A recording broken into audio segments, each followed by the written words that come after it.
Got it. Right, and I'm just going to set record. Ready. Got it. Hey everyone, and welcome to the Nerdy Up North podcast, the nerdy podcast hosted by two northern nerds. I'm one of your hosts, Sam. And I'm another host, Paul. And we are joined by what we can call now Team Podcast. So, yay! So, yes, so this is basically the first podcast, well, not the first podcast we've done, the first podcast since we launched the live charity stream that weekend, last weekend, which was absolutely phenomenal. And we've decided to try and keep, like, say, a core group together that's been on before and, like, say, people will like and find a bit interesting. So we're going to have not just guests now, but actually a core group of people which you'll probably recognise. And we've got the two lovely people joining us this evening, which I'll let them introduce themselves. Who's going first? You go first. Hello, so I'm Michaela, and I am basically here because I am a nerd. I am a big movie nerd. And Sam's sister.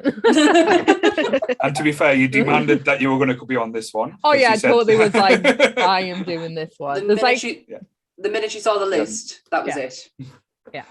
And really, because of pandemics and stuff, I don't get to see Sam as often as I do. So this is kind of our little catch-up too. Precious.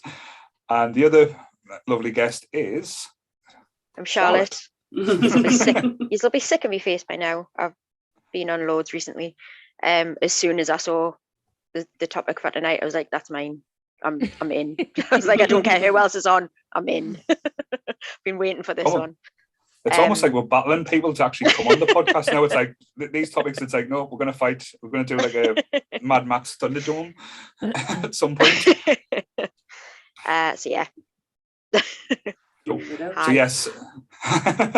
So to let everyone else know, I know you probably already know about this, but if you've seen the title of the video, tonight is top 5 Disney animation movies. So we thought we'd kick off the happy season with Christmas coming upon us with our favourite Disney films, because to be honest, who doesn't love Disney film? And they always show the same, well, not the same ones, but most Disney films do get shown around Christmas time. Mm-hmm. So I thought it would be a great start to talk about our love and passion of Disney films. And again, before we start getting into it, we'll let Sam do a little disclaimer that she forgot. Didn't forget, we just got too... There was just too much. There was too much going on within the first hour that it was never going to happen. So before we get into this week's episode, I just want to make it clear that everything that we talk about in this episode is our own opinions and ours alone. And if you disagree with them, then that's fine. Come and join us on Facebook, join us in the comments, and just give us, let us know your thoughts and feelings. But do not come for us with the fact that we are wrong. We can always agree to disagree in fandoms, and we want to keep it all fun, keep it kind, and keep toxic behaviour out of nerdism. So with that being said, let's start with the Disney top 5. Yes.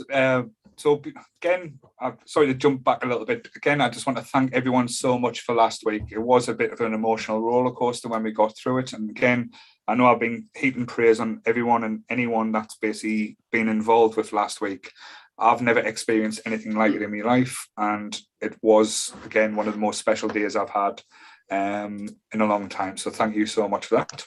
Have we told people the final total? No, I think it was on the Facebook group, but so we raised £550 for Willow's Cat Sanctuary. So the kittens, it's going to go to a lot of good causes. I know when I messaged the Willows about it, they sent a very nice message and told us a list of things that basically the things it was going to go towards, which again blew me away, and it's going to do a lot of good. So that's something I'm very pleased with. And again, used to and Sam, who were massively involved with the whole day. Again, can't thank you enough. And even like say the messages of support and like I say, there were so many interesting things that we've done. Like I say, I can't even get over like Michaela's quiz was one of the Your most quiz was a big hit, mind. Easily pleased then. It was about cats, but actually, I owe you an apology as well, Michaela. Why? So you were right and I was wrong. Oliver and Company was Billy Joel, not Bruce Springsteen, and I A told big Billy you were Joel wrong. fan, apparently. Yeah, so I was completely wrong with that. So yeah, I'll give you your dues there. It's a bit potato, really, isn't it? American 80s rock. So yeah. So massive thank you to everyone who was involved in the charity podcast. It was incredible. We had a lot of fun.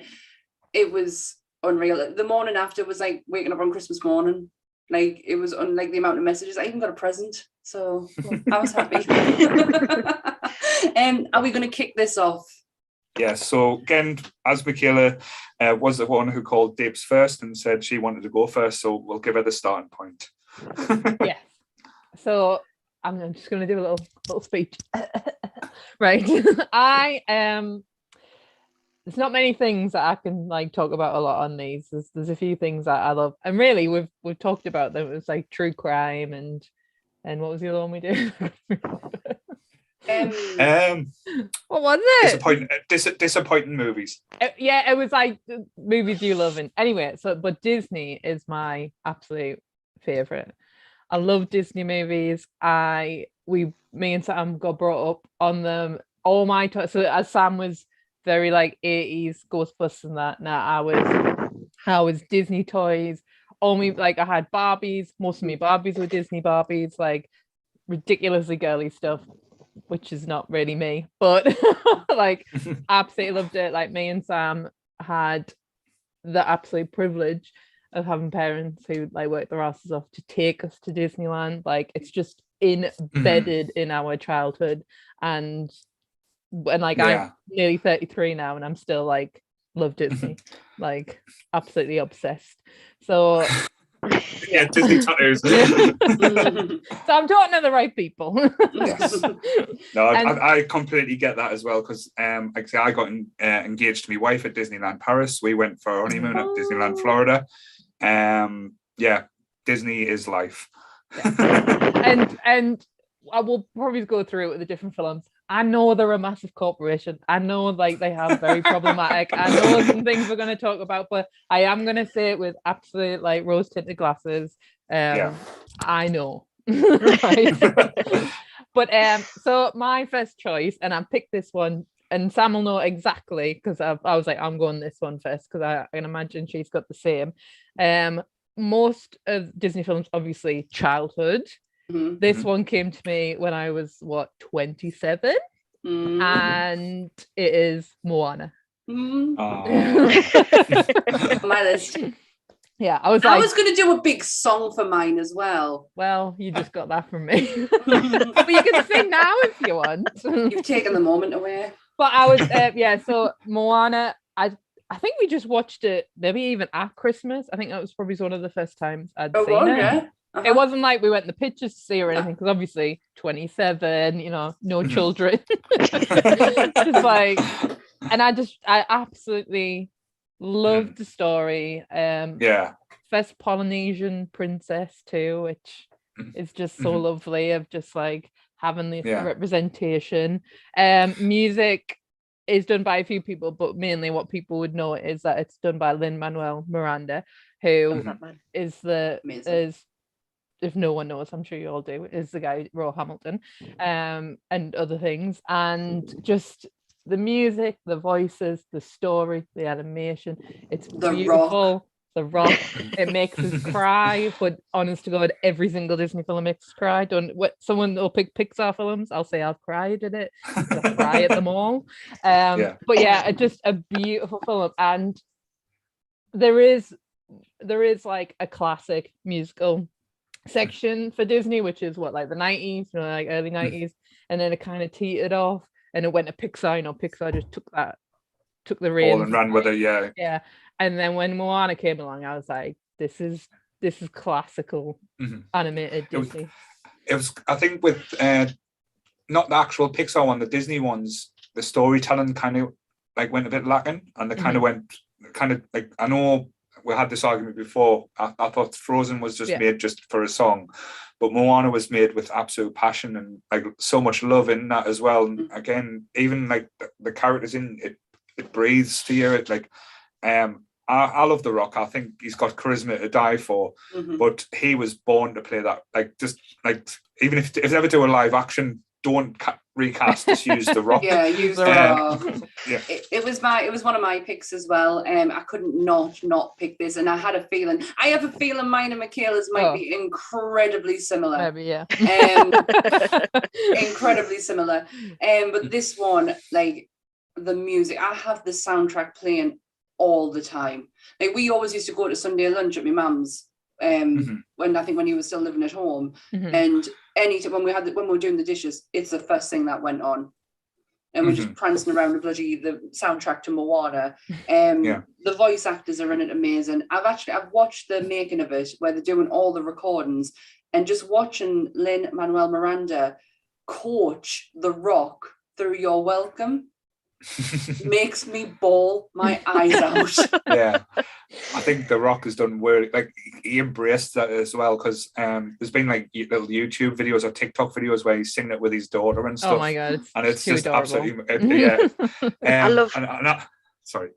I love how his daughter doesn't believe it's him either. Yeah. Yes. She's like, that's not you. She's like, that's Maui, that's not you. So cute. She's adorable. She's got them beautiful blue eyes as well. Oh, she's so cute. But the whole thing itself, like, you can't get bored of it. No. Like, it's not one of those films I can ever get bored of. I love the crab. I love Jermaine Clements. Shiny.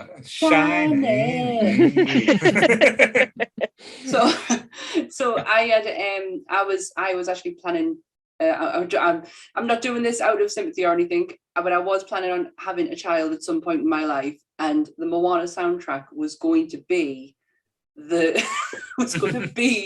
birthing song, because I was the whole soundtrack. So by the time it got to giving birth, I'd be like, "Where are you from? Shining." I'm from Shiny Row. I doubt you'll be singing like that when you give birth, princess. No, but that was like the plan, and I had, like, the whole "You're welcome" set up for, like, you're welcome for this, like, people of the world, and then Shiny was because I'm from Shiny Row. And that was going to be the last song leading into the end of it. But yeah, thought that was funny. And I had to share it. I couldn't not share it on here. What are you doing, Michaela? Oh, I'm just shutting the door because the dogs just came in. So. Oh, hey, Paddy. Here he is. You see him? He's going to sit. Yep. Big butt. Big butt. I know. Well, to be fair, we're doing a Disney podcast, so we need animals, like furry animal sidekicks. We'll have to get him a little team podcast t-shirt. You'll have to get him a big one. Got a little monster next to us as well. Oh, little Dinah. Look at his face when he looks well and truly pissed off. Have to live with me.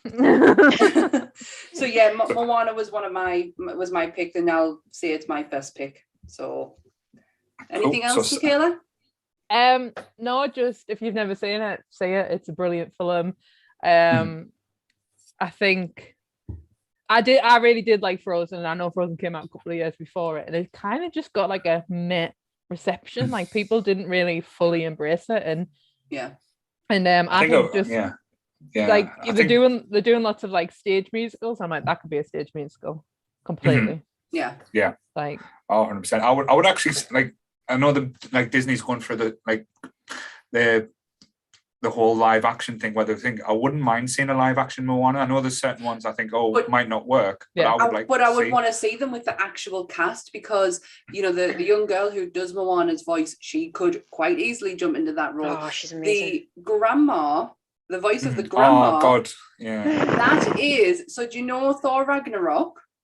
You know, Jeff Goldblum's sidekick that he has, who constantly wants to make people. Right. That's her. Yeah, with the stick, yeah. The guy who does our dad's voice is Boba Fett. I knew that one. Yeah. The woman who does our mom is Nicole Scherzinger. The chicken is Alan Tudyk. That is genius. I would want him as just as the a chicken. That Like is if genius. it ever came to stage, just Alan Tudyk in the corner dressed as a Yeah. chicken. Definitely. But the cast of the voice actors could work as a live action as well. It would it would translate over. Yeah. I think they would do it as well, though. That's the thing. I think they actually like the feel and the vibe they get from the film. Because when I came to Moana a long time after it came out, because when I don't think they advertised it that well. And when I saw the trailers and stuff, it didn't really grab us. And my niece Violet, she was obsessed with it, and all she kept on saying was out there when she came up from London in a little Essex voice was, "I want to watch Moana." So we put it on, and I absolutely adored it. It was absolutely something I remember. It's one of me. It wasn't in my top 5, because to be honest, I'm more old school Disney. Well, this is my favorite Disney film, like of all time. This is my favorite Disney film, and it was going to be my last pick. I knew she would have it in there though. Like I really did. Like I knew she would. I could write Michaela's list for her. Oh yeah, she'll know. I'm really predictable. So lovely Charlotte, take it away. So mine aren't in any particular order. I can't pick a number one. So my first one was released in 1998, and it was Eddie Murphy's debut as a voice actor. Oh yeah. And it's Mulan. Yeah. Mulan, Mushu. Have you got it as well, Michaela? It's one of my picks. Mulan is particularly special, I think, to me anyway.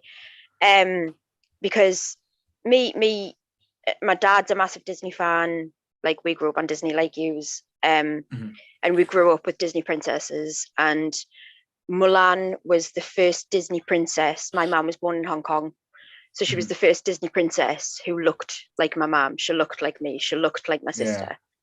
And we went to see it. I went to see it. I think I went to see it with a school at the old Odeon in Newcastle, and it was amazing. Like I know it's like full of like really, really dated stereotypes and that stuff now, but like at the time, to be fair though, what film isn't? Yeah. Like at the time, seeing it was like, she looks like me. There's a princess that looks like me. It was just it was amazing. No, that again, I know it sounds silly. I'll never experience that. I'll never know what that feeling is for you. So that is really, really special to actually something that you can relate to and bring back and say, right, I'm being represented in a way that I've not been before. And that's something so no one can ever take away from you as well. So that's an amazing thing. I remember going to like my first visit when I went to Disneyland, Florida. They do in I'm trying to think where it was, because it wasn't Magic. No, it wasn't Magic Kingdom, but I think it was Hollywood Disney. There's a Pixar's place, and then they go in and it's like a studio where they show you how they make the films and stuff like that. And you sit in a little like auditorium, so you think you're going to get like a college professor's coming out, and loads of videos around, and it's like Mushu running around causing shit and talking you through how the artist drew him and how he went from page and like all the different things, and it was so interesting, like how it go from like one, because like at one point it was like a fat green dragon and then turned into this energetic little red fire, like the most annoying, Eddie Murphy basically. Again, like say the little aspects that you can't help fall in love with. It's got that magic type thing. We've done that experience before, Michaela, but when we were there it was the Lion King. Oh, was it? Yeah, it was the Lion King. So it was the same place. I know exactly where you mean. I can picture it. I can picture the sitting down, but it was the Lion King that we saw. But Michaela loves this. Michaela, right? So there's a difference between me and Michaela. She can throw stuff away, and I can't. So anything that she throws away generally comes in my direction. I still I don't throw it away. Like if she needs to make space, I'm the one who normally gets it. And I still have. Have you got me Mushu? I've got you Mushu. All right. He's in here somewhere. I know. Sorry, go ahead. I think my sister's still got or my mum and dad have still got the Mulan. It was a Barbie, and when you pulled a string in her back, her hair went into a bun, and when you I didn't have that. when you wiped her face, you could wipe the makeup off her face, like it went white, and like a dress changed and stuff. Didn't get that Actually, one, did you? That one. Yeah, I had a Barbie though, Mulan. From every film we're going to talk to, I'll tell you what Barbie I have. Because I had loads. But yeah, I think obviously the songs for going back to Mushu, I know people love Shrek and that, but he is that voice with that character is brilliant. And I know he'll always be remembered for the donkey, but really good. He'll always be. I wrote out, because it was one of my choices, I wrote down some of the names of just BD Wong, Harvey Firestein, Eddie Murphy, Ming Na Wen. Sorry, I've said that completely wrong. Ming Na Wen is the only one who's been a Disney princess. She was in Star Wars and she was in the MCU. She was in Agents of S.H.I.E.L.D., I think she was. S.H.I.E.L.D., yes, she was there. Yeah. So she's like breaking boundaries and taking names, basically. And we're going to be seeing her again at the end of this month in the Book of Boba. Yep. And sorry. It was the Mandalorian she was in. It was the Mandalorian she was in, wasn't it? Yes, that was when she started out. But so she's going to take a bigger role in the Book of Boba. Fennec, so definitely. Yeah, she's going to I know she's already a big star, but this is going to put her out there into like superstardom next, I think. If you didn't think she was big from Marvel's of S.H.I.E.L.D., like Marvel's Agents of S.H.I.E.L.D. Whatever it was called. It's not canon anymore, but she was still part of the MCU. She's also just amazing. Like that woman's like in her 50s. Oh. In her 50s. It's ridiculous. Like Michelle Yeoh. Oh, don't even get me started. Don't get me started. I couldn't take my eyes off her and Shang-Chi. Brilliant. That was stunning. Can we just stop talking about stuff I haven't seen? Sorry.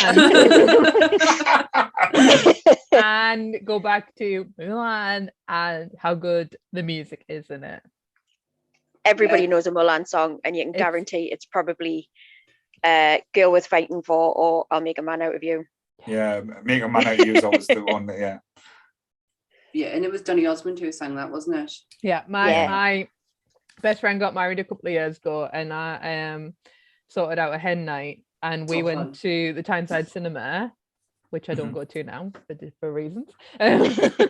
And we watched Mulan. We got absolutely hammered and watched Mulan. The guy who worked there was like, the guy who worked in the room and had to like look after us was like, I am so happy it's not Dirty Dancing.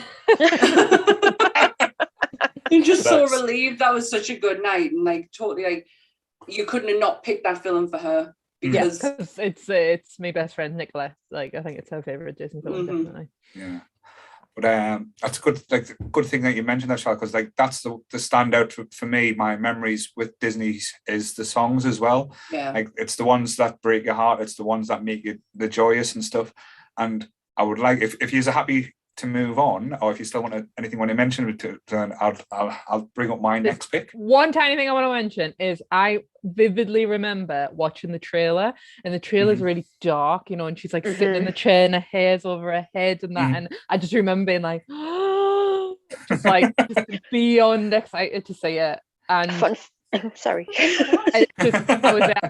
I vividly remember because that came out 98, so I must have been like 9, 10, I think. How do you remember that? And I just remember it's probably one of the first Disney kind of like I remember like vividly like being like I need to see this. It was just we must have gone the pictures to see this. We went and I saw it in Florida. I don't know if you were I was with you there. Yeah, so we saw it in Florida, and back then you got it like 6 months or something before the UK. That's right. So I was like, seen it, it just go. Yeah, because we thought we were meant because we saw the second Austin Powers before everyone else. Yeah. But I feel like I stole your segue, so go ahead. Oh no. Any story's a good way. I had it perfect, had it lined up, it done nicely, but now do you need me to fill it in? Then you can join. Then you can jump in. That's fine. I know exactly where we're going to go.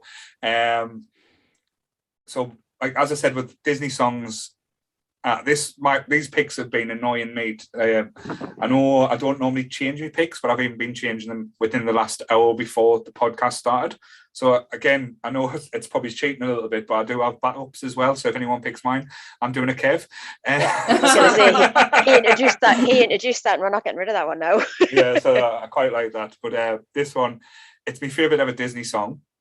So it involves, like I said, and it brings so many different smiles. It's not one of the old ones. Well, it's weird because there's certain Disney films that it's probably is old, but I still think of it as new. So it was come out in 1994, and I'm going to sing it. Oh. So I've got it lined up. So yes, this is just for yous. And I did say that everyone has to sing on this podcast. But I think a few years are going to bottle it. So I've got a little thing keyed up. So let's have a look. It's not worked. Sorry. Yeah. I'm gonna be a mighty king, so please beware. Well, I've never seen a king of beasts with quite a little hair. I'm gonna be the main event, like it was before. I'm brushing up, I'm looking down, I'm working on my raw. Oh my god. Yes, so there. Here we go. I generally don't know if I should be laughing at you, but No, it's brilliant. No, you should be laughing at us. But yes, I said I thought we'd have a laugh and thought I'd try and do something a bit silly. So yes, The Lion King. Again, I'm more old school when it comes to Disney films. Like I go back to my childhood and like all the ones I love. How are the old ones are you? I've watched.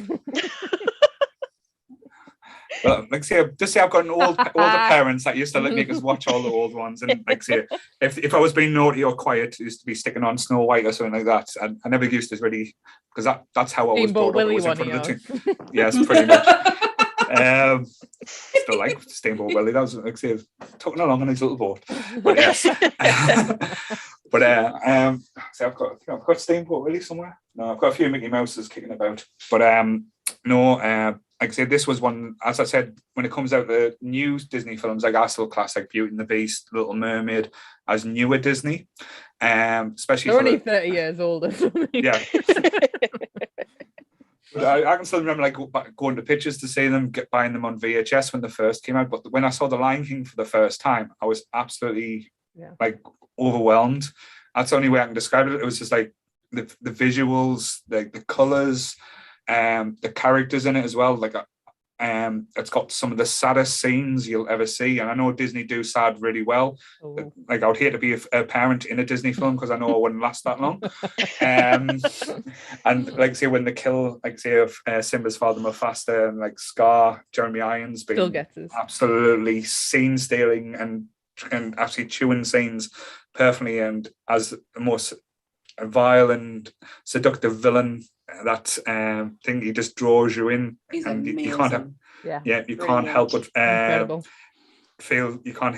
but feel sorry for him at times. But like say, and the hyenas, like having Whoopi Goldberg as a hyena is absolutely amazing and hilarious. And like say the little turn at the end, when they all turn on Scar. Spoilers.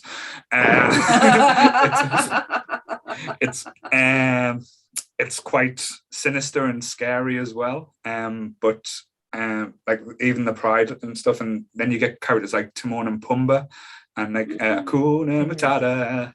Like it's filled with just. There's only one bit that like say I think it kind of makes us feel a bit awkward. It's basically the song when Simba and Nala are getting it on. The tigers are about to get it on. How dare you? I didn't really need that in a Disney film, but I can understand why they had it in. But yeah, like I say, it's as close to a perfect cartoon film as it gets. Like I say, there's not much I would complain about for it. Yeah, it's not my top 5, but it is. You said cartoon film. I think it's close to a perfect film. Yeah, it is perfection. The like apart from maybe the seductive eyes of like Nala that you might not like, but it's the animation, the songs, the voices. I will say I'll give it a little bit off because I don't know why. Actually, I do know why. I hate Matthew Broderick, and I don't think he's a good Simba. No. Right. And I hate him because he killed people. Just to let you know, it puts a bit bad taste in my mouth, right? This one, when I knew I was doing the top 5 Disney, I texted my dad earlier in the week, and this one was on my dad's list. He adores this film. It's not my top 5, but it's definitely my top 10, and it was actually on my backup list. And like for me, it's just memories of watching it with my dad, and the animation. Just my dad's favorite scene in it is when Simba is running back to Pride Rock, and it's just the music and him running, and it's like you can see his legs when you see his legs running, and then in the background it's like the full lion running back. Like my dad could watch that over and over again just for the animation, but it's probably one of Disney's more perfect films. Yeah, I mean, the live action one was absolutely terrible. I mean, come on. Visually, it was stunning. It really was. You can't fault it visually. I was expecting high expectations for this because Jungle Book. We really love Jungle Book. I don't like the Disney animated Jungle Book. I can't abide it. But we went to see the live action one, and I was absolutely blown away. It was incredible. Honestly, one of my favorite live action Disney films. I thought it was amazing. So when they said Lion King, I was like, it's going to be the same. It's going to be exactly the same. The cast for it was unbelievable. Like, they managed to the voices were just flat. They sounded like they were bored. They just sounded like they were bored. Even James Earl Jones just sounded like he was just. They sounded like they were just reading from a script. Yeah. Does that make sense? And I love John Oliver as well, but when he was talking, I was like, please just get Rowan Atkinson on the phone, please. And like you have one of the best musical scores. With lyrics, there's a reason why it's one of the best stage shows going still to this day. Yeah. And you go, nah, I'm gonna like sort these songs out and do something a bit different. Yes, because Tim Rice and Elton John got it totally wrong. Yeah, if it ain't broke, don't fix it. Yeah, I think Be Prepared. The song "Be Prepared" is one of the best moments in the animation. It is absolutely amazing. And then it was like 2 minutes, if that, in the live action. And it was just like, what he is doing. Like, it was just brushed over. Like, it really annoyed us. Me and Michaela have had many drunken nights together where we end up starting with the slow, like the show tunes. And then we get into a bit of Disney and Be Prepared. We would be singing at the top. We would be singing at the top of our lungs. Yeah. Very drunk, but and again, how many Disney films got away with a fart joke as well? And you still laugh at it today? Every time I stay downwind. I am nearly 40 and I still laugh at that. But I've got up there somewhere the Hula Pumbaa and the Hula Timon. I love it. But like, my favorite bit of the film. How can you like going from fart to death of like that's the scene where he's lying and he pushes the paw. Oh God, don't! But he's like nuzzle him saying, it's the saddest, most like beautiful scene of it, and like just like an animation, like. Do you know why that's so sad though? So I can't remember what the voice actor's called who does young Simba. It was like Taylor Thomas. Yeah. So it was about a month before they recorded that. His dad actually died. Wow, I didn't know that. And I read an interview or something about it somewhere, and he said, "I don't know if I can do it. You might have to get somebody else to stand in." And they said, "No, whatever you're feeling, put it into that scene." Yeah. And that's why it's so. Oh, it's just made it even worse. even today, I'm like, no, I'm trying to think, because I think this was the second time that they used computer generated images in it, because I think they started with Beauty and the Beast, because in the scene, but it was when they used the buffaloes coming down the hill. That was the second time that they used they start playing about with Crazy, computer isn't it? generations. But like I say, that whole scene. From start to finish, like we even joke around with the cats. Like you say, when Ruby's standing on the sofa and Dinah's like jumping up and said, "Oh no, she's going to do it. She's going to do it." No, we do the same. You get brother. and I love that meme that came out, that someone in a Disney store got the two lions, Scar and Mufasa, and put one at the top and one hanging off, and I guess someone's got a dark sense of humour in that Disney shop. That's amazing. Oh, I missed the Disney shop now. It's gone now. You have to go to London to go in the Disney shop, the bastards. Yeah, I'm all right. Yes. My mum's watching and she went, well done, Charlotte, just kill the mood. At least it's not me this time. To be fair, it's Disney. There's going to be dark and sad moments. Name a Disney film where it's happy throughout. Charlotte, at least it's not me pointing this stuff out, because I normally have to point out who's died. I've already had a cry in messages before when I was talking about Mulan, saying, "Oh, thanks, I'm crying," so it's fine. Oh, bless her. We love Charlotte's mom. But yes, so that's my first pick there. So we've had. I missed my turn because Michaela picked one of mine. So, and I'm not like you. I didn't do backups. And Charlotte stole Michaela's second. So we are back to Charlotte. Oh, right. My second one, Sam's just mentioned actually. Released in 1967. It was re-released in 1993 when it was remastered, and that's when I saw it on my first ever trip to the pictures with my dad.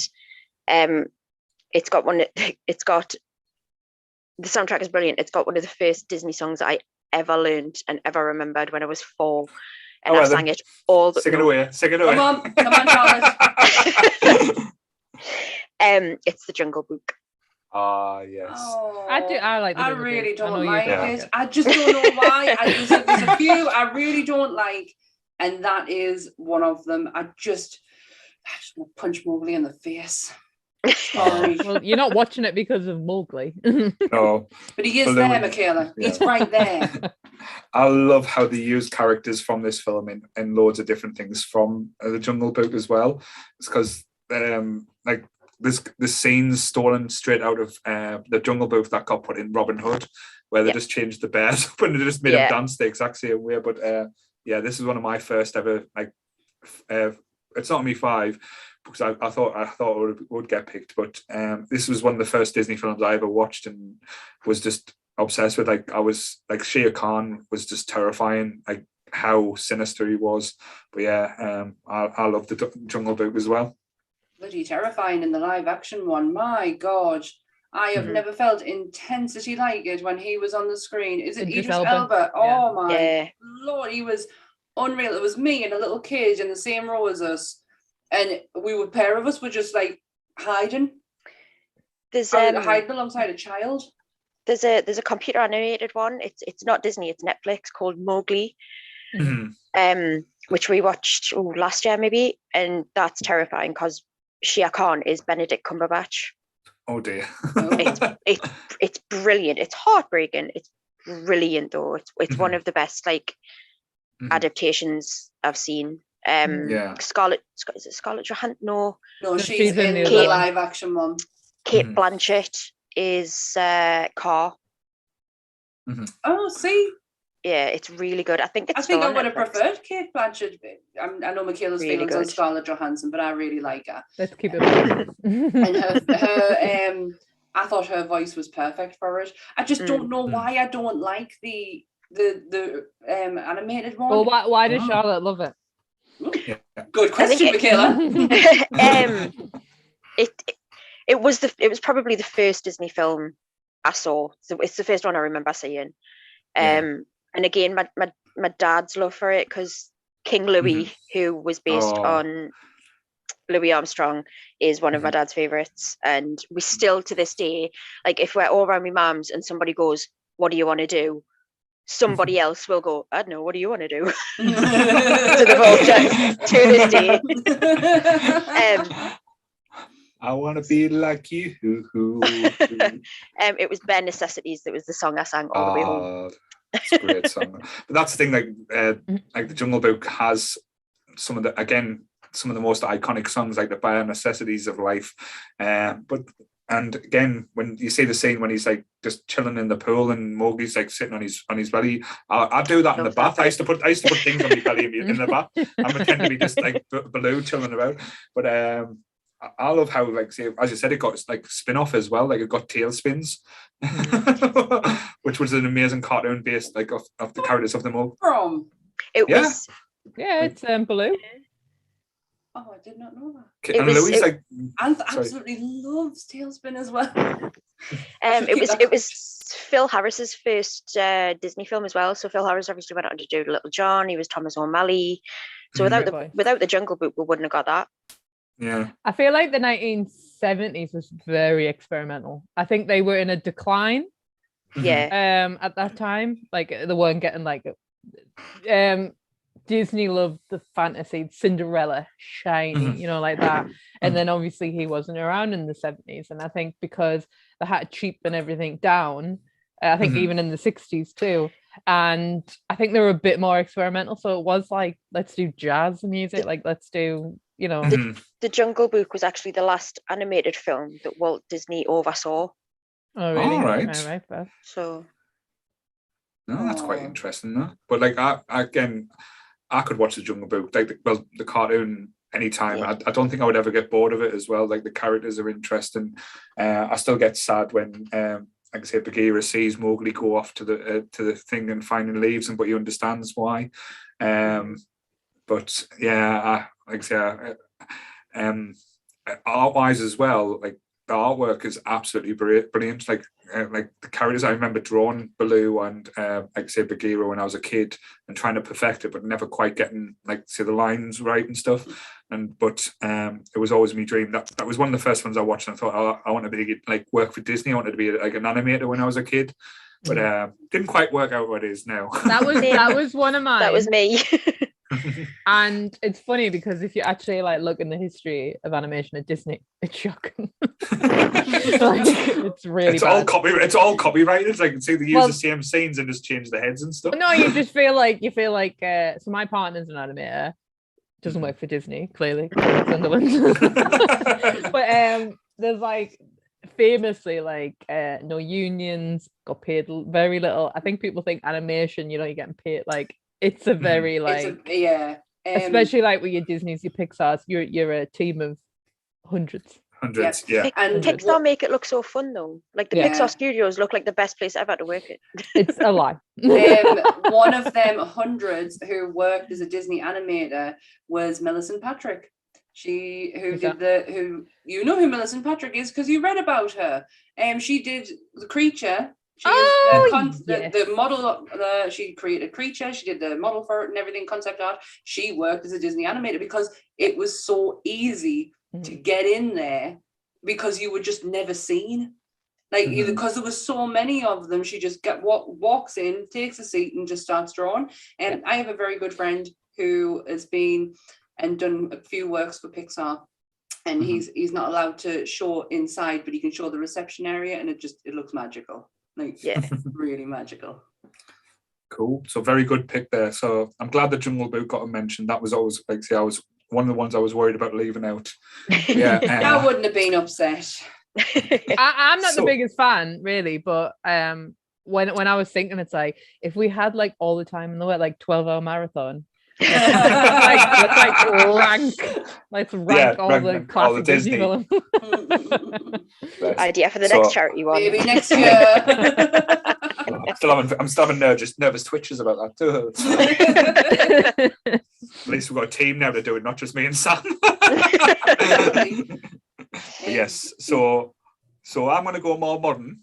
Again, modern rather than Lion King. This is like I say, like Moana. It's not the pencil drawn one. It's a first CGI one, and probably the only one I'm going to pick. But this one completely changed everything for me, like when it comes to Disney, because this wasn't a Disney film.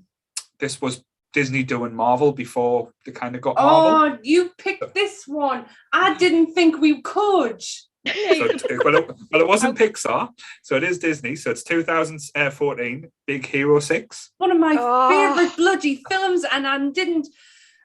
Why is it Disney film? It is a Disney film, but It is a Disney film, but if you type in Disney, this comes up as a Disney film. But because it has a superhero element, I didn't put it on. I thought, no, not happy. Not for me. Not happy. It's not your fault you don't know that it's a Disney film. I'm not happy with myself. Oh, I wish I brought me Baymax in. Now I've got a really big Baymax. Like, I love this film. Oh, Paul. Euro 6. Yeah, so it's basically when Disney went and tried a little bit different, and I think it worked big style. Like it was kind of like a cross between as well. It was like kind of manga, like animation, and but it comes from it comes from Japan. That's where Big Hero 6 comes from. So they brought them elements into it, which was absolutely fantastic. She didn't get it. Michaela didn't get it. I'm gonna give my opinion once it typically goes out of the room. But no, I just loved all the elements to it, because I loved how they crossed like San Francisco with Tokyo, and it was Tokyo, wasn't it? It was. And my mum did not get that at all. She was like, "Why can't it just be in Tokyo?" I says, "Because it's a different place. Like it's all mushed together," and she just didn't get it at all. But I love the elements of like the whole the cast. Like Baymax is the standout, just like say, yeah, and I just love the whole idea of him just there to be like a care unit and wanting to look after it and turning him into something that he wasn't kind of pushed into too far. But then, the individual characters in it, like Tadahashi and Hiro, absolutely stand out, and that relationship was as genuine as I've seen it in live action, never mind in animation. And you kind of understood the villain as well, like the reasons behind it, and it's kind of like he's been pushed to his limits but there were genuine reasons for it. And I love the idea of like magnets, these little magnet robots that could morph and create things. And it had a bit of like X-Men feel. It had a Fantastic Four feel. It had like old school comic type of feel, but done in the anime type way as well. So it brought all them elements, and again, I thought it was quite groundbreaking for Disney to to show that element. Definitely, it was something for everyone. Like there was something in there, apart from Michaela, there was something in there for everyone. I remember watching this, and it was literally leading up to like my 32nd birthday, and I got Is it that old? Fuck off. Got the first swear word I haven't swore yet. I'm really sorry to Charlotte's parents. She deserved it. I got a big Baymax. I got a Baymax t-shirt, and I also got the actual Blu-ray as well. I absolutely adore this film so much. And I didn't pick it because I genuinely didn't know if it was a Disney film or not. And I was like, I'm not going to put it on the list. And Charlotte, I've just seen your jumper. It's amazing. And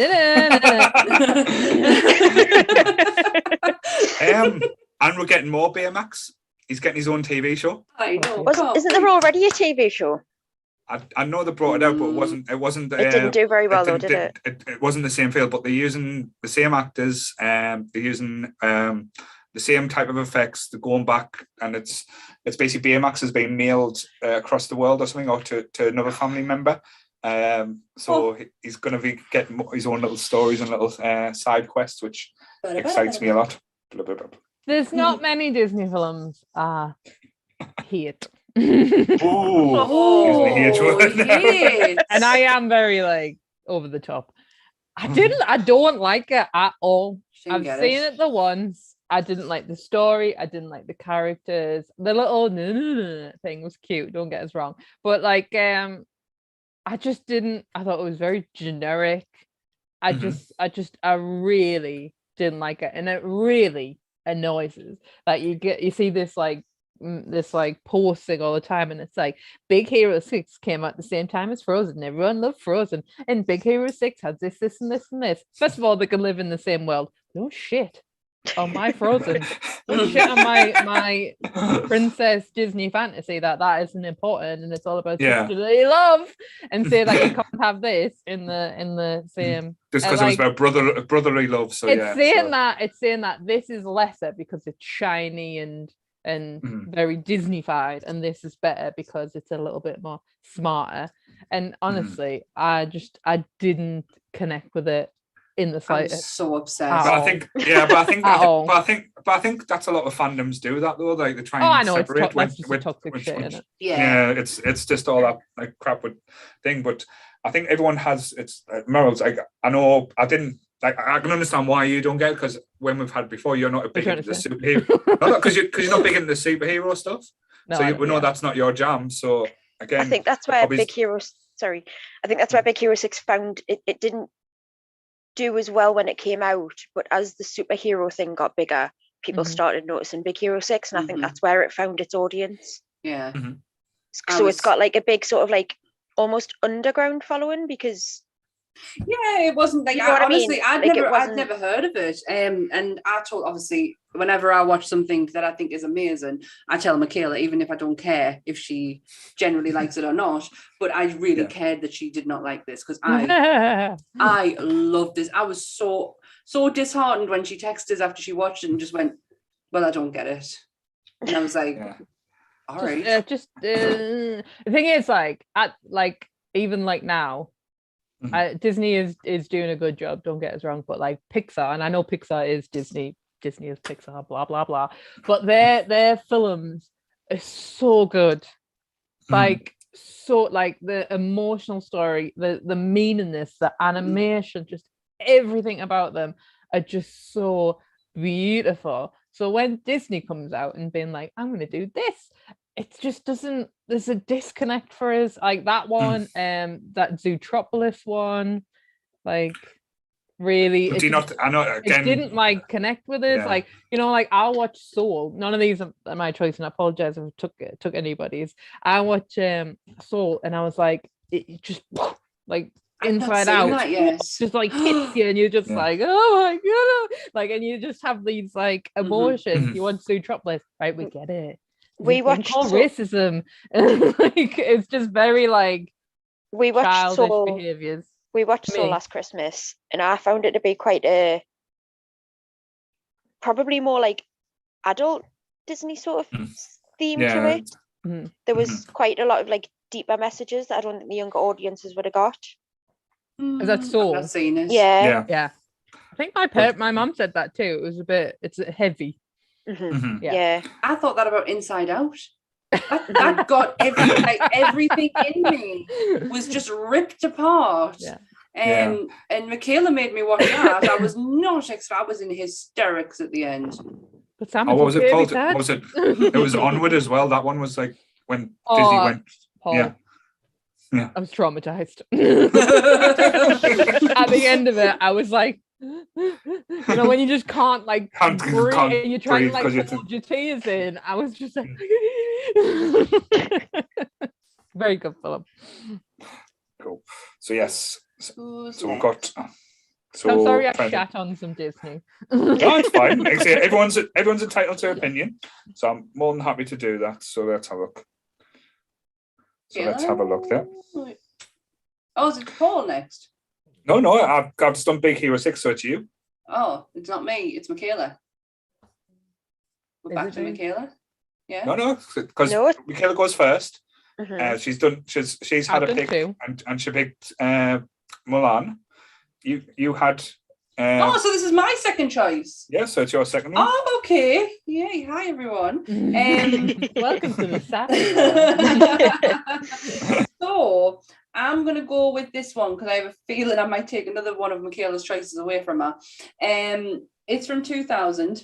It is one of the funniest, if not funniest, Disney films that have ever come out. It is the most quotable. It is the song that gets sent to each other each birthday. Yeah. It is The Emperor's New Groove. Yeah. Love it. I can't believe Is it on your list? It's It's not on my not, list. but it Oh should my be on my list. I'm shocked, Michaela Wetherall. This film is the Love it. funniest Disney film that ever came out. Like, I still to this day wet myself laughing over it. Me and my sister still send each other the video of the happy birthday song each birthday. It's been running for years. Yeah. Like years. And if people don't know how it goes, You ready? happy birthday from all of us to you. We wish you happy birthday so we can party too. It has some of the greatest lines in there. Kronk is just hilarious, like absolutely hilarious. The bloody, come on, help us out, Michaela. What is his name? Who did that? Who did the voice? Eartha Kitt. Eartha Kitt did the voice. Hello, darling. Pull the lever. Wrong lever. I just felt like she was doing a good Catwoman impression anyways, wasn't she? Even David Spade doesn't do me head in this. Like, even he gets. I think he's great in it because he's obnoxious. Yes, he plays an obnoxious person. That's what I mean. He doesn't get on my nerves. Like, I can accept him. John Goodman. Like, I just want to give him a big hug. Certainly. And just before we go on as well, I've just noticed something. I just have to laugh at this. We must have made it as a YouTube channel now because we've just gotten our first spam for people to not watch this stream, to watch naked girls. So yeah. Well done. So I've just removed that from the chat as well.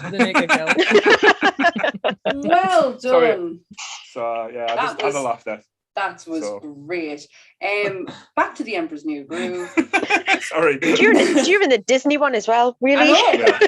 Could have picked the horror one. Could have done on the live stream, but no.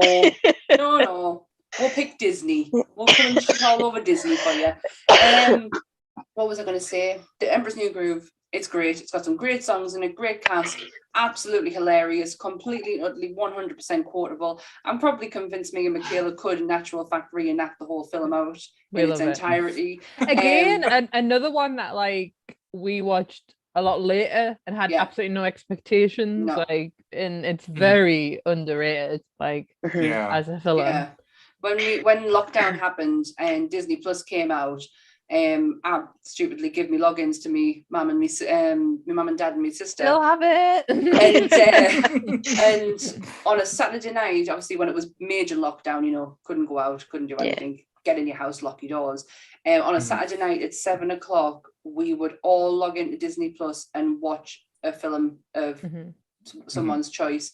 And this was one of, I think it might have been my mum's. I think this was the first one. Because it radiates in our family, this film. I don't think my dad gets it. Yeah. But he doesn't get much. He doesn't. Much, no. He really likes The Lion King. That's about it, really. Yeah. Hey, you got Ghostbusters the other week, so I'm happy with that. I think that's it. Instead of Sam talking about dead people now, she's going to get Ghostbusters in every single podcast going forward. Yeah. So yeah, he got that. But I generally don't think he gets this. I don't think he gets the whole film in its entirety. Like, I don't think he finds it funny. No, but there is a documentary. So the one thing that's not very good about this is the soundtrack is done by Sting, and it just doesn't really go with the movie. And the reason why it kind of doesn't go in the movie is because it was meant to be like a completely different film. And his wife, who I believe is called Trudy. Is that right? Yeah. So she like documented this whole journey of like Sting going, we're doing this film. It was a completely different film, and she documented it all. And it's like an unofficial like Disney like behind the scenes. I haven't seen it yet. I think you can watch it on YouTube, just a really quite dodgy copy of it. But it's all about like how this film became the film it is, and it was a shit show. And I think at the box office, it showed as a shit show. Yeah. But honestly, like a really underrated classic of like a good film. Yeah, I couldn't even tell you how we found it. Like, I really have. I know how we watched it. How? I bought it as a tape, and we watched it in Florida. as a night in a night in.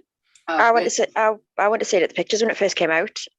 So when we were growing up, my grandparents lived in London. and my mum would go down and see them every few months, every so often, and my dad would be left with me and my sister, and he wouldn't have a clue what to do with her. So we had dropped my mum off at Central Station, put her on the train.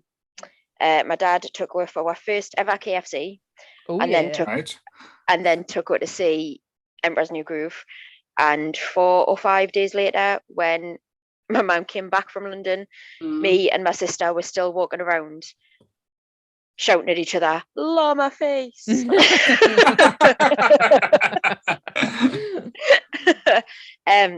I've got really good memories of this film. It's brilliant. And Sam pointed with Eartha Kitt as Yzma. Yeah. Fucking brilliant Disney villain. Absolutely. Like so like what is it like when you know like a Disney villain, but you're a Disney villain. What's it called? When self-aware. Just so self-aware of what you're doing. Just self-aware, yeah. That voice is just amazing. It's perfect. It's like leather. Like it glides. Like it's brilliant. I thought Florida might have something to do with us watching it because we took risks. We took risks when we went to the Virgin Media store. Such spoiler. Yeah, we were. Look, I'm not going to lie. I'm not going to deny it. But yeah, we took risks, and I'd never heard of that one. And I actually remember that. I actually have the tape. I have the VHS. Was that one? When it's like it was like a soft, chunky cover. Yeah. It was one of the new style blue ones. It's white. The one that we've got. We've still got loads of Disney VHSs, and the one we've got is like it's one of the new style blue ones with like the rounded corners that were sort of like kid friendly. It's definitely a bit like that, Sam. Squishy. Yeah. Yeah, but remember, if you get any of the diamond ones, they're worth a fortune. I still haven't looked. So you mustn't. I don't think you have any, Michaela. I have, again, Michaela. You can sell them, I'm not going to say, you know me, I can't do that. They will stay in that drawer forever. And that's it. That's my second pick. Yeah. Cool.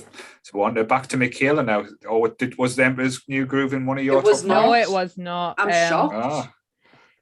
I'll go. Someone might say this one. This one, so years ago, I was at a friend's house and I hadn't seen this film for years, and they popped it on. And honest to God, if you ever see, Ratatouille, the scene where he like eats the ratatouille and he straight back in his childhood, and a whoosh. I was just like, whoosh, straight in my childhood, just like tears fucking strolling down my face. I hadn't even started yet, and I'm just like, it's so beautiful. Came out the year I was born in 2000. No. Oh shit! In 1989, and it's The Little Mermaid.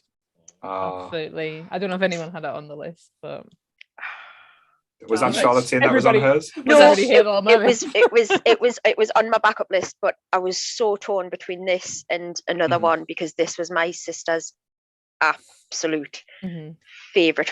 Like she wanted to be a mermaid. This and the Swan Princess, we had to watch at least once a day.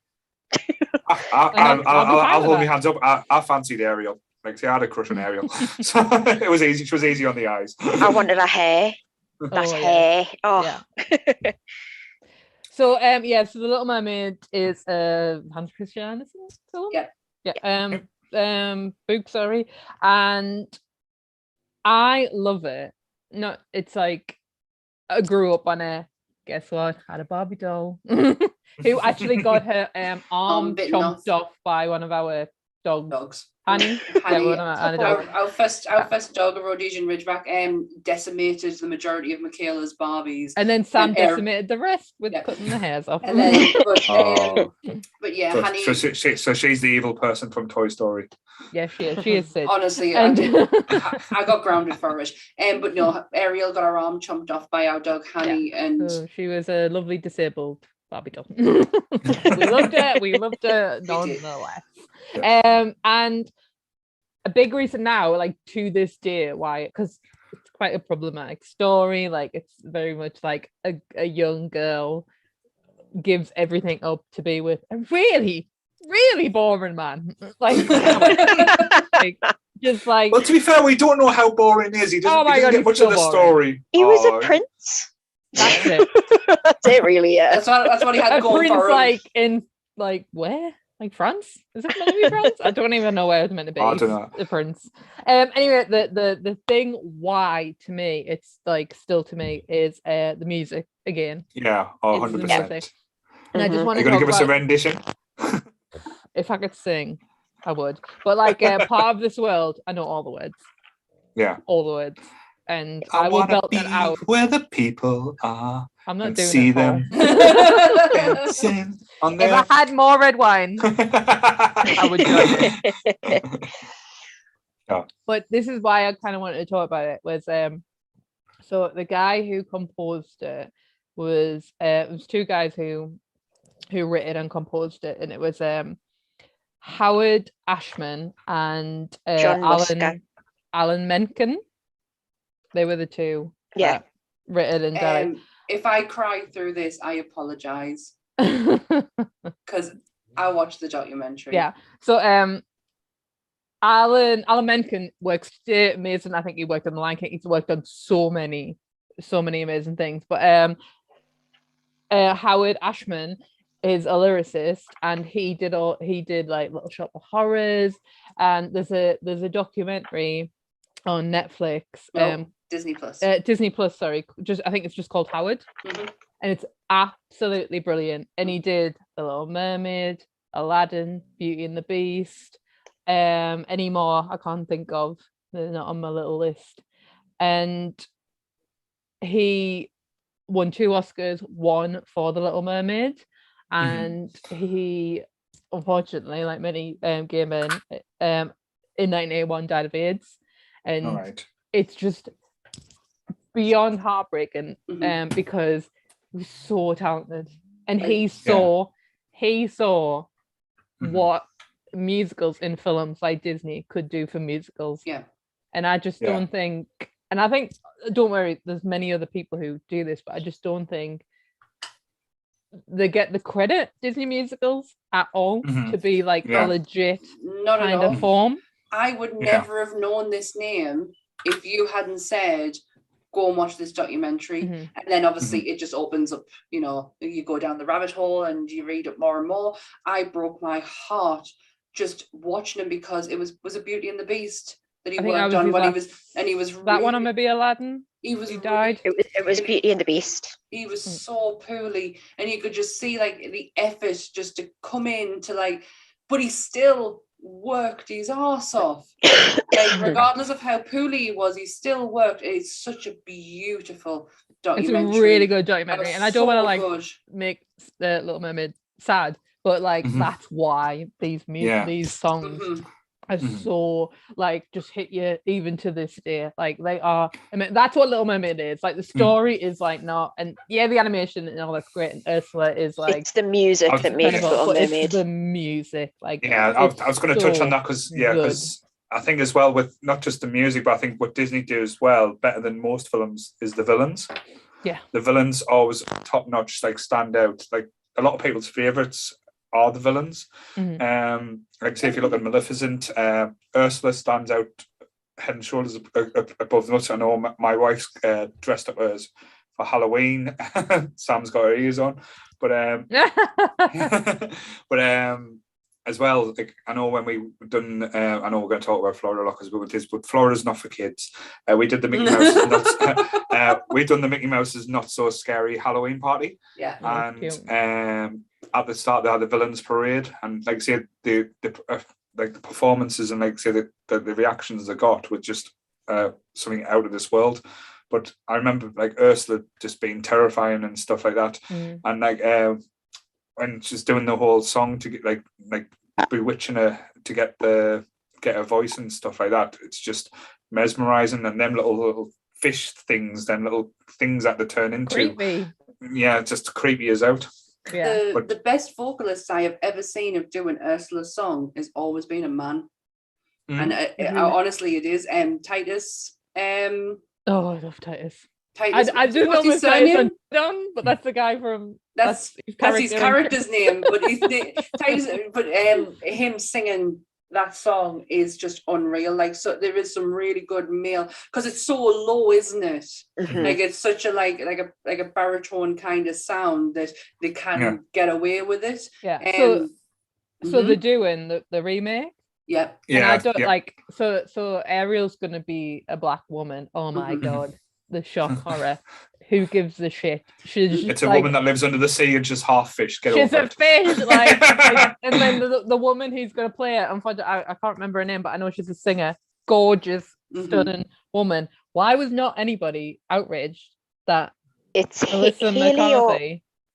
Haley sorry, something, it's isn't Haley it? something. Yeah, that's that's playing. But yeah, Melissa McCarthy is Ursula. I like Melissa McCarthy, Yeah. but why is it not a drag queen? Well, she was Bianca. based- We need Based Bianca. on a drag queen. She was based on a drag queen. Yeah, Ursula was I'll inspired. tell you by who. her. No, actually joking. Erika. It would be Perfect. perfect.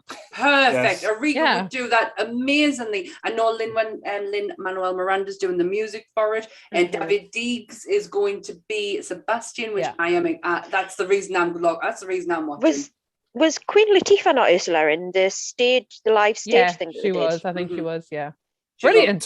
It's hard Have though as her well in the film. because you try not to do the accents, but like see when you think of Sebastian, you can't help but Yeah. want to do like that accent as well. I have a little fact. The guy who played Sebastian is called Samuel E. Wright. And he also was Mufasa in the original Lion King. So there's my little fact for Little Mermaid. Right. But Very cool. yeah, it's a very problematic story. People kind of have this like feminist agenda on it now, where it's like just like listen to the music, like watch Yeah. it like as like a musical. It's- People don't it's- watch Disney films as musicals, No, and I think it's still like that's happier you gotta than watch the. it. Sorry, it's still happier than the Hans Christian Andersen story. Yeah, Yeah, doesn't she like a feet like she gets like, her feet chopped off and stuff. She dies.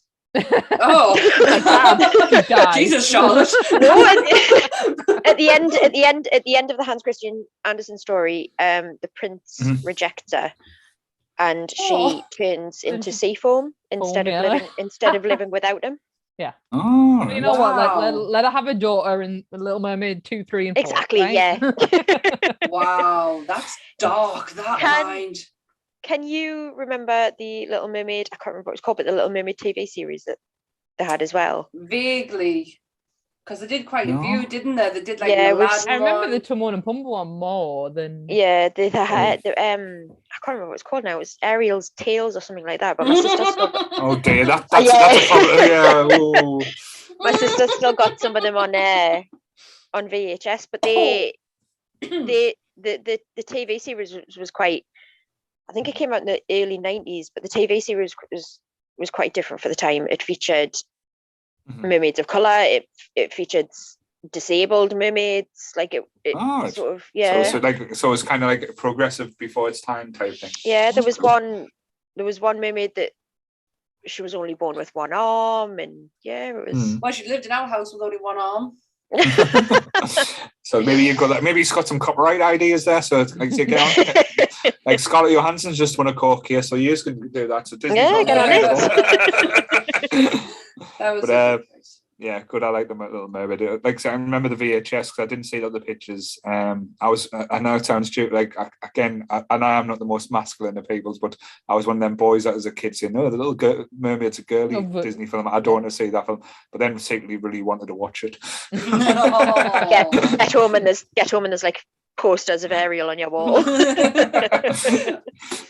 Jessica Rabbit maybe, but not Ariel.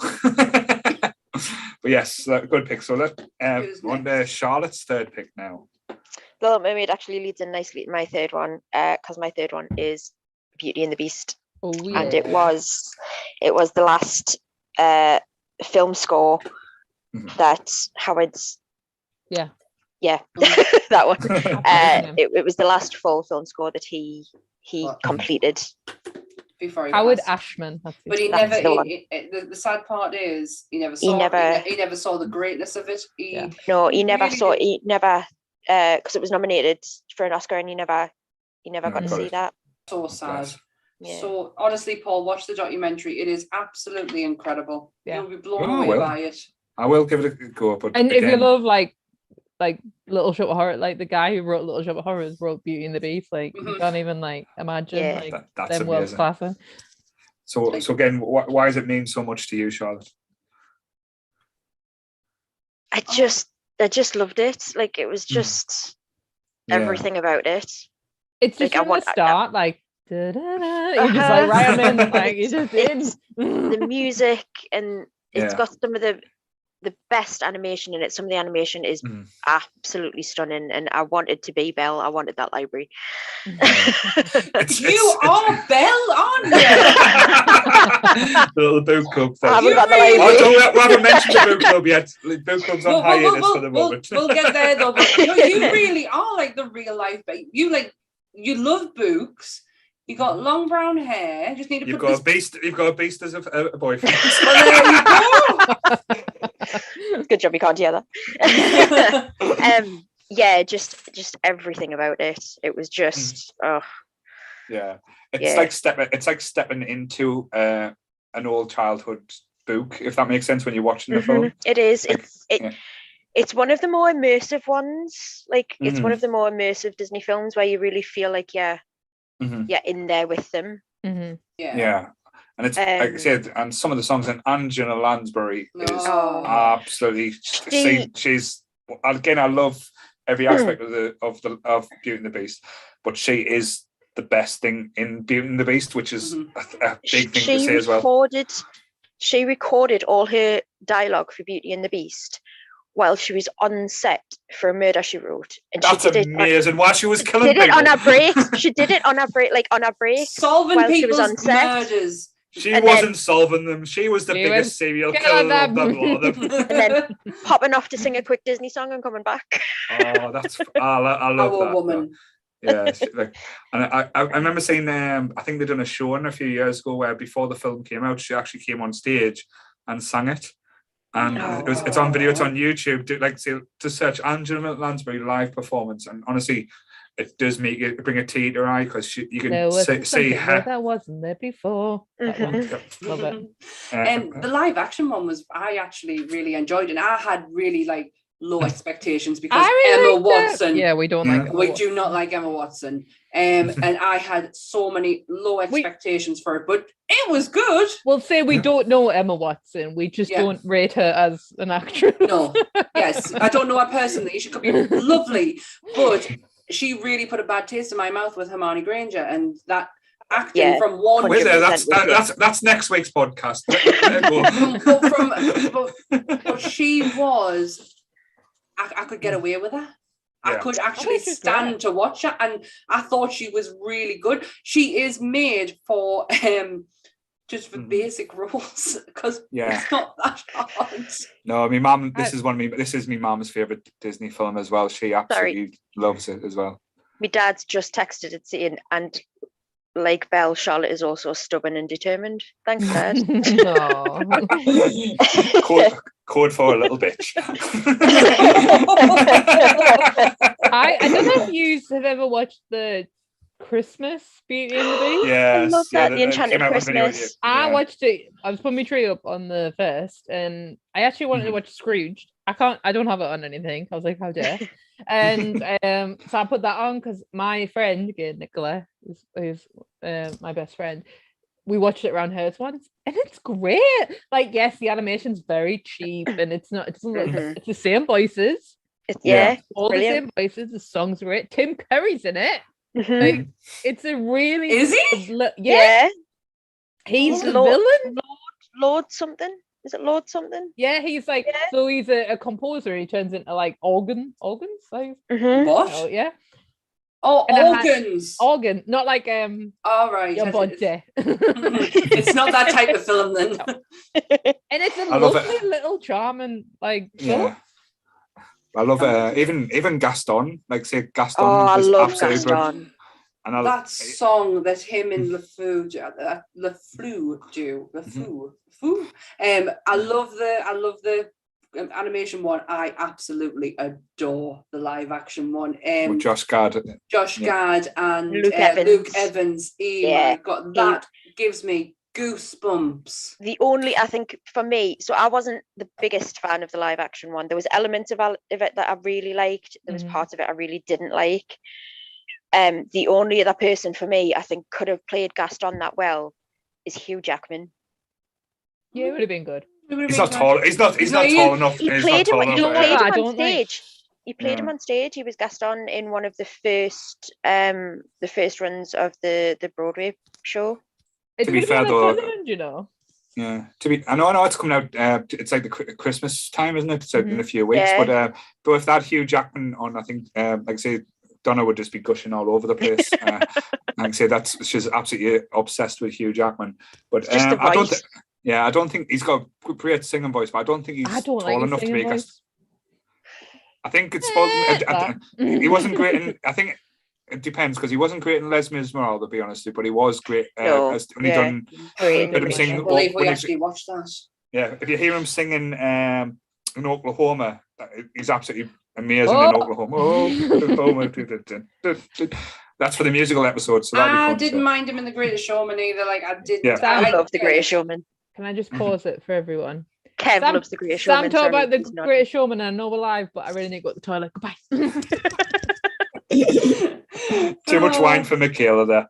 But yeah, like I said, it was quite again with Disney as well. They took it quite dark with Beauty and the Beast. Like, but I loved the Beast Castle, how gothic they made it, and how like scary but beautiful at the same time. I would have loved to live in that element. What does Kev want? I've got no idea. He's trying to say something. He's putting the heating on. Oh. Anyway. Anyway, that was newsworthy, wasn't it? That was something important there. So did I. I wanted to be Nebby. Fun fact about Beauty and the Beast, actually, in the French version, in the French release of it, Cogsworth is called Big Ben. Amazing. Right. After the Big Ben. But I mean, it was the first animated film to win a Golden Globe. It was the first animated film to be nominated for Best Picture at the Oscars. Right. It was quite groundbreaking for Disney. Yeah.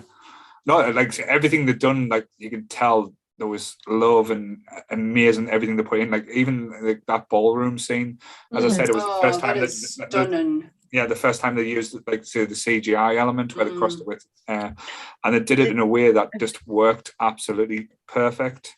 They'd been wanting to do it since like the 1930s, but every time somebody wrote a script for it, because it was based on the French fairy tale, every time somebody wrote a script for it, they were told, "Oh, it's too dark for Disney." Yeah.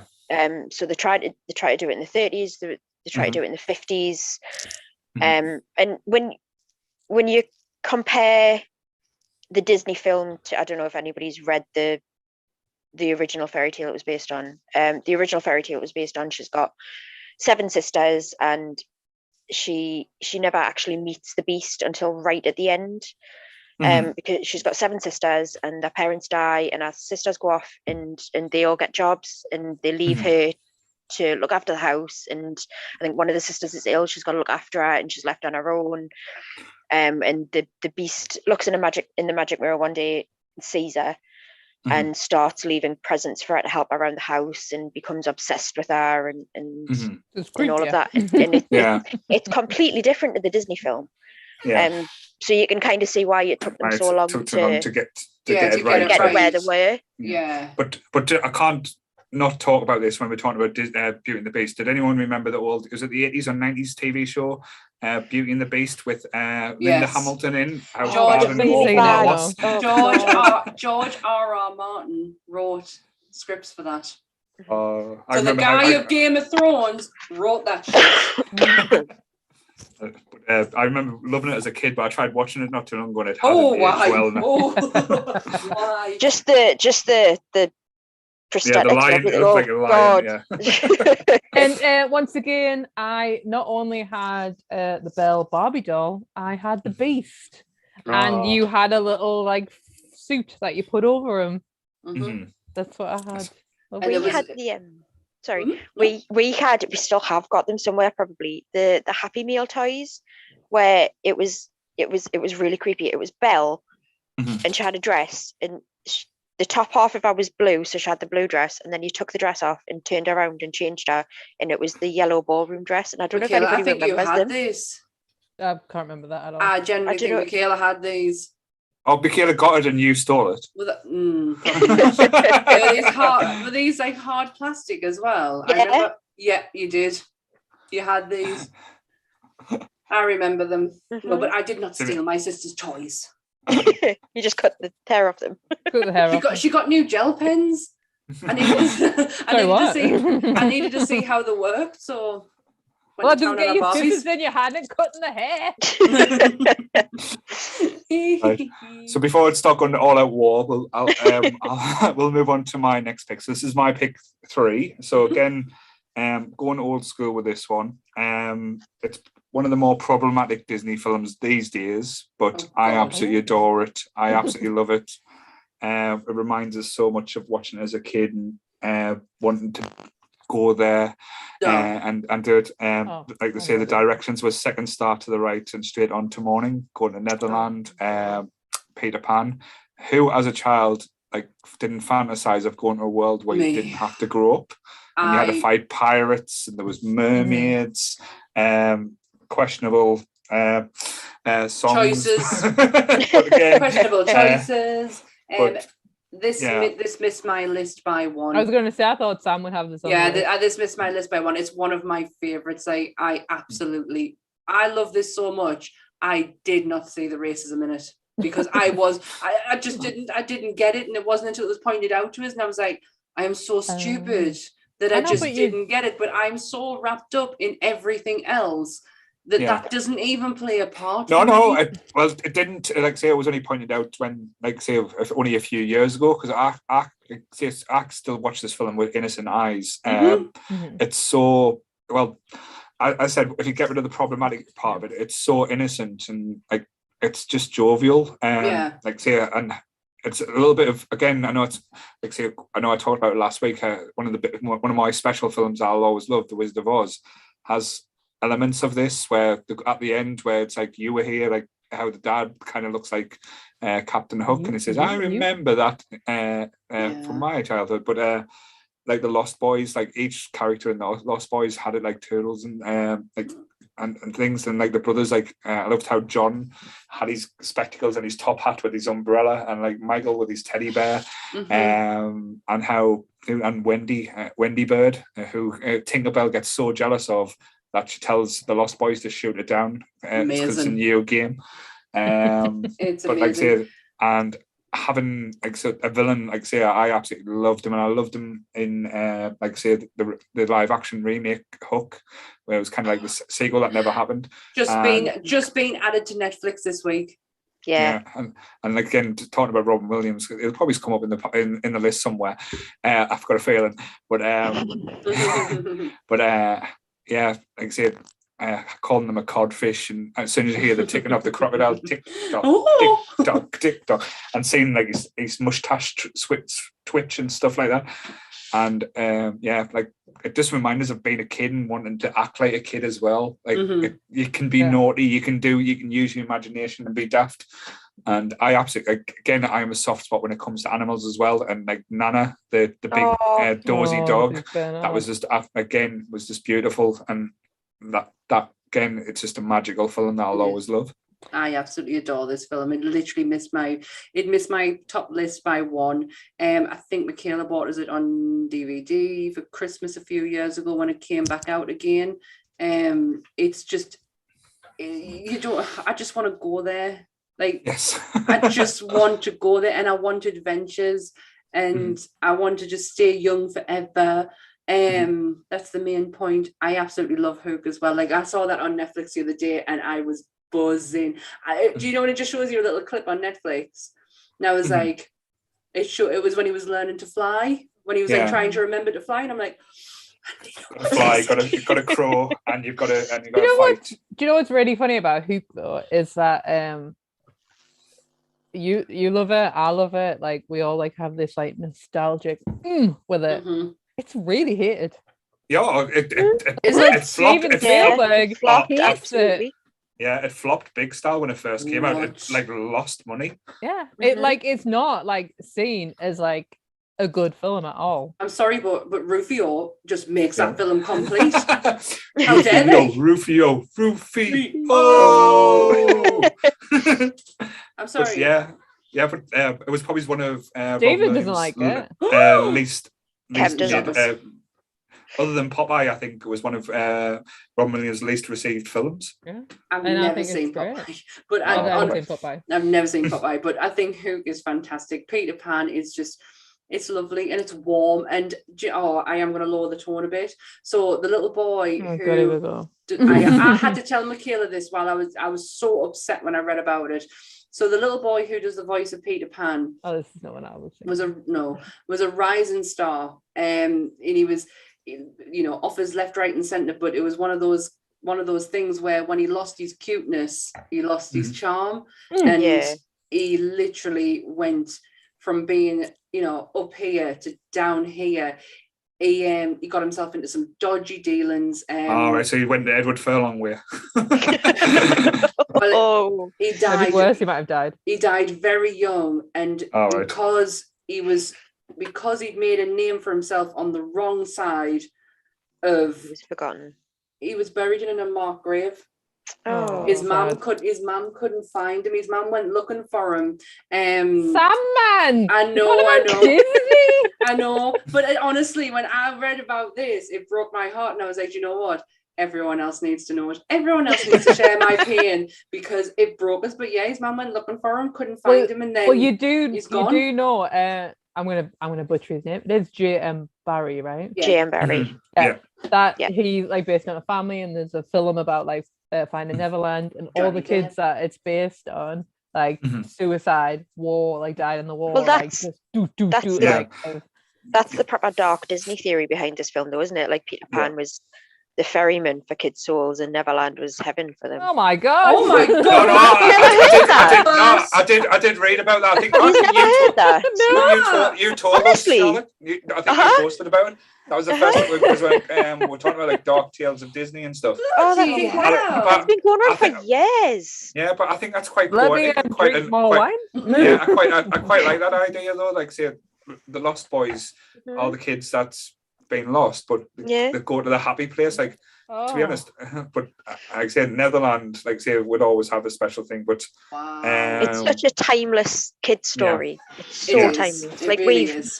like with my grandparents living in London, we went down to visit them, and we went to see the J.M. Barrie statue and the Peter Pan statue and stuff, and it's yeah, the bottom of it is like shiny from. Mhm. There's always kids there. There's always kids Yeah. there. Like And I it's think so this- yeah. classic. No. I think it's one of the Disney films where it doesn't have like an animal sidekick or anything. I know Tinkerbell, but she's not classed as an animal. I'm not there. Oh. She's But, a fox though. Terrible.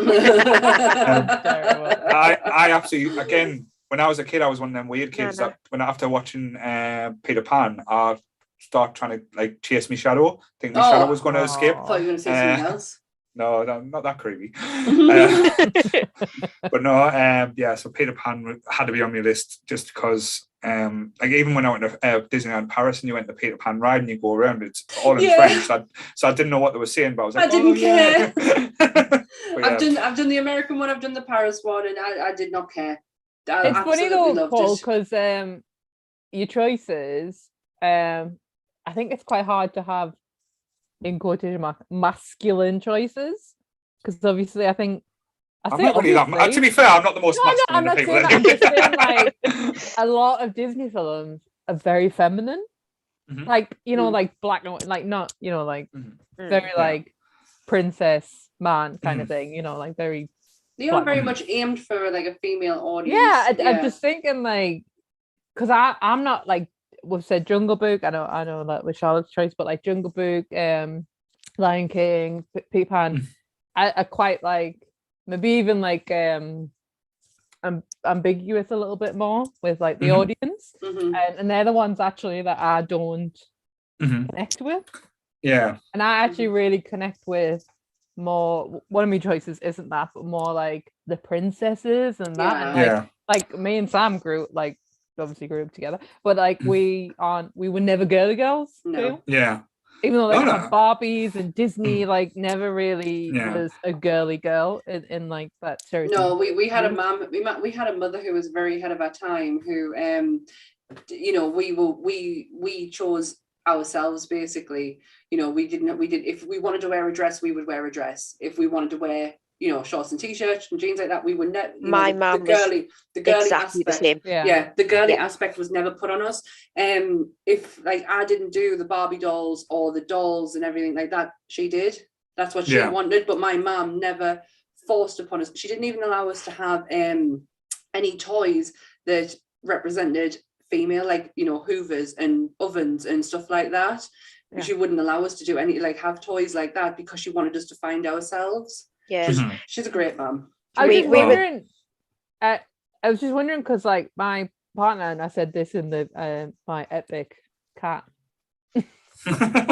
quiz, which went really well. Even though my mum was like, well, I didn't really get it. hang on. My dad did the same concept every Sunday. My dad, on our we have a WhatsApp family group. My dad used a little bit better.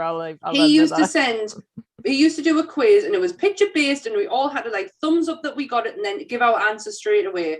She did exactly the same concept. How did she not? I'm seeing her tomorrow. Anyway, like my partner, like he just didn't grow up with Disney. Like Arnold Schwarzenegger is probably just like his childhood hero. Yeah. And I wonder if it is like this is just talking a load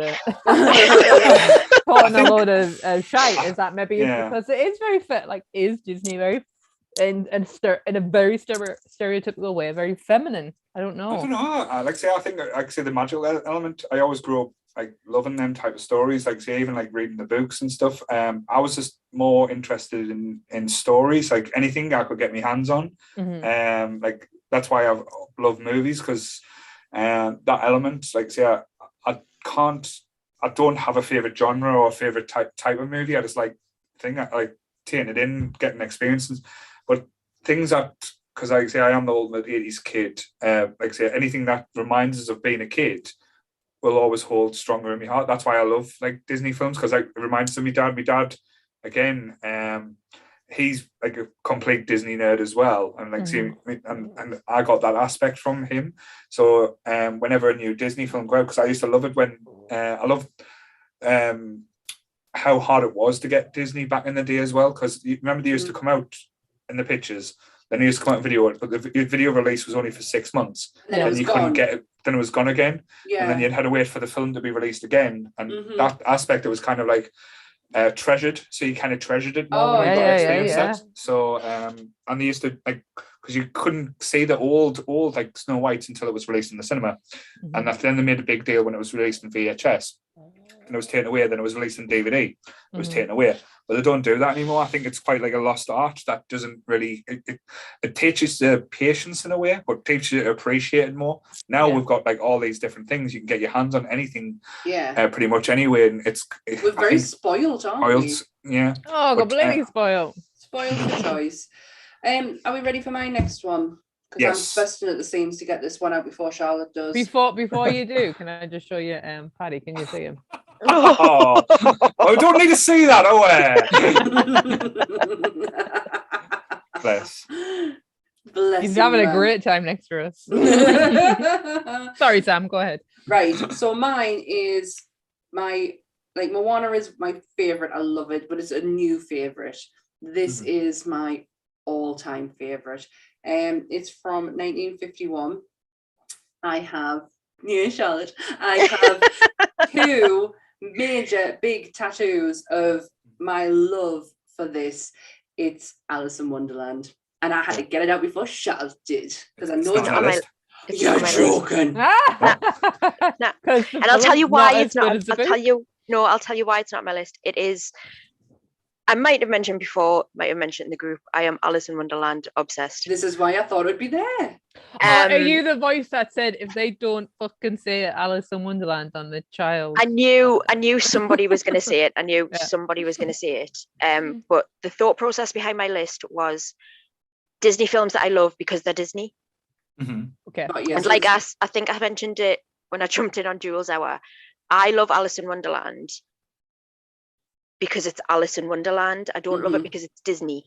It could be any other studio could have done it, and I would love it regardless because it's Alice in Wonderland. It's my favorite book. It's everything. I get that.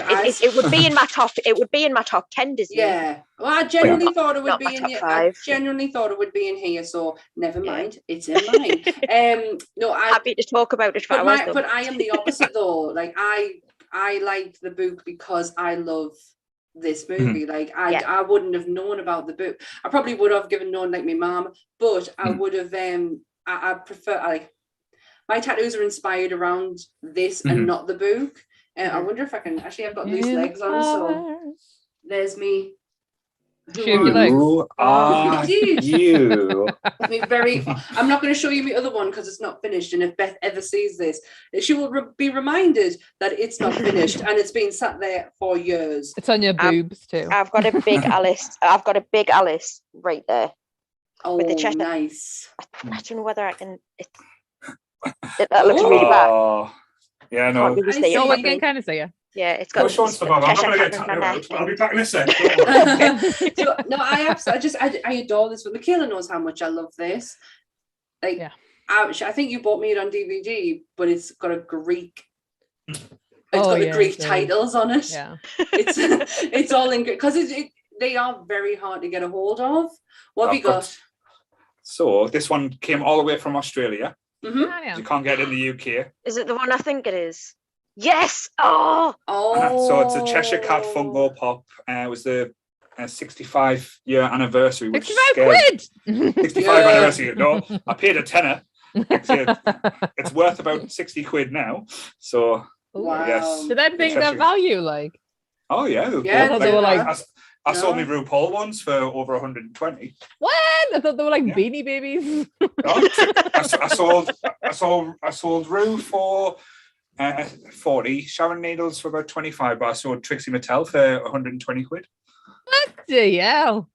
Oh, they've got a lounge fly bag. Oh, I love that people who design them. I think they're beautiful. I do have one, but hang on, I'll show it off 2 minutes. We've lost Sam. Oh, here we go. No, I'm here. Can you hear us? Yes. We can hear you, but we can't see you now. I've just knocked my camera off, that's all. Hang on. Oh my God, timing. Yes. Well, Sam's knocking everything up. No, I can still hear you. I absolutely love Alice in Wonderland. Do you like Alice in Wonderland? Do you like Disney Alice in Wonderland? I like Disney Alice in Wonderland. It was one of the first experiences I got of Alice when I didn't read the book, and I remember it wasn't even a proper VHS. It was recorded off TV VHS. My dad showed us. I've got it on VHS recording as well.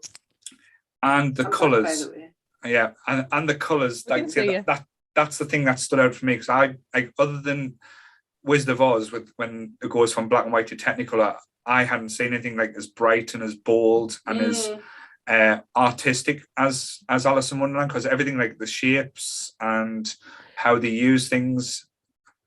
See, I actually find it like totally different. Like Alice in Wonderland is just a beautiful, and like I'm not gonna lie, I have not read the book. Like you just know it, and I probably know it from Disney. It's probably just embedded in us because from a Disney. But I feel like I don't know why, there's just something about it that's a bit lackluster. Right. All right. A bit like well, because what it is, it's like a carbon copy, isn't it? And a lot of their stuff isn't carbon copies.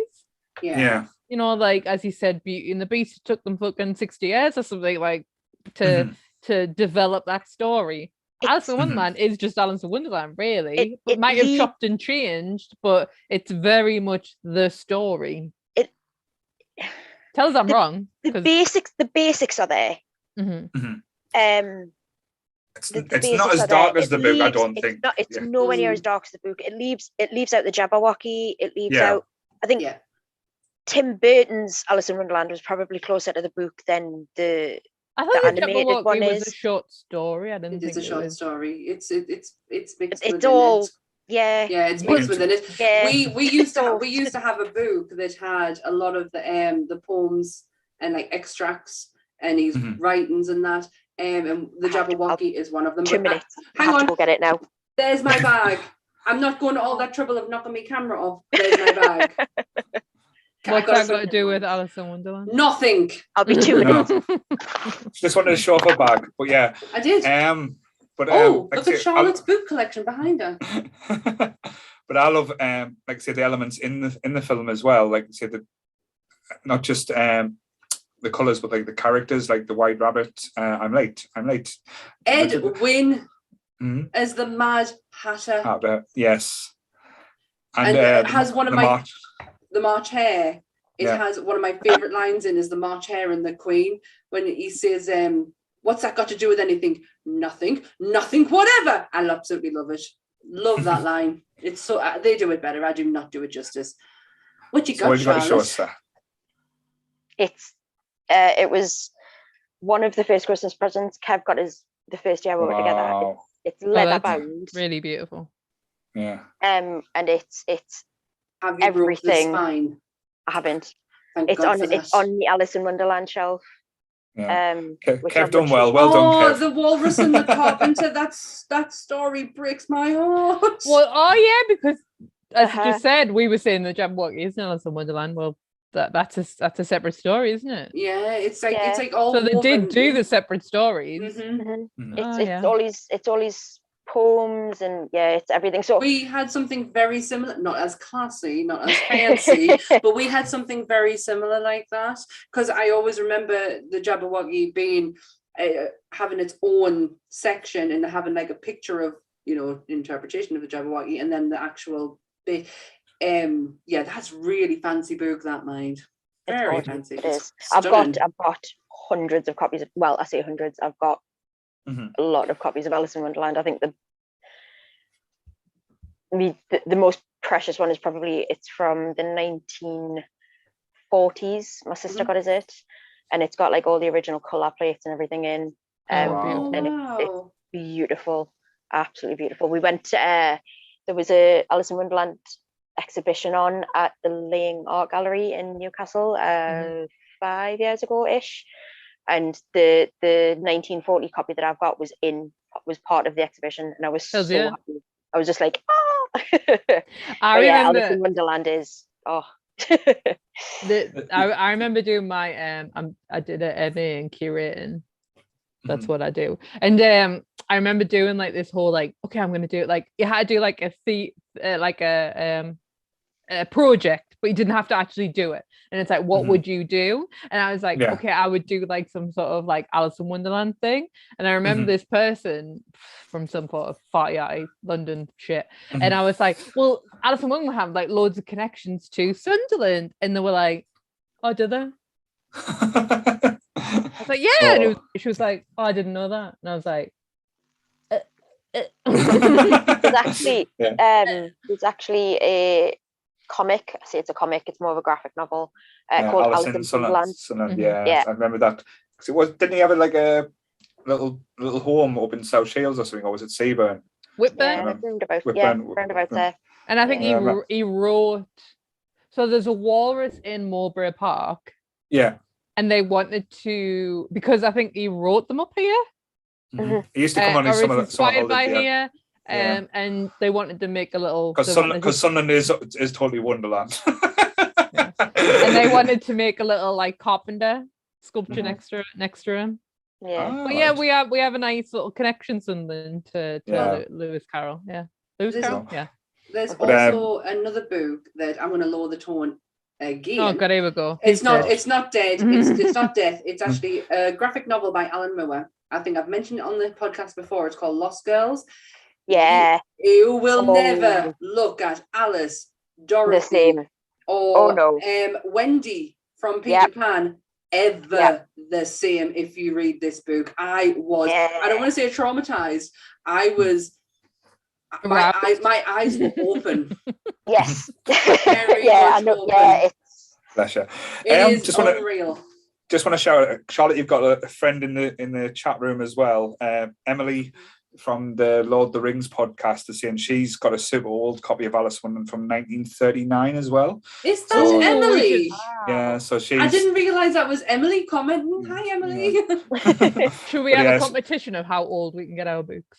Yeah, I would love to get, like, say, some really old ones, but no, Alice in Wonderland, absolutely outstanding choice.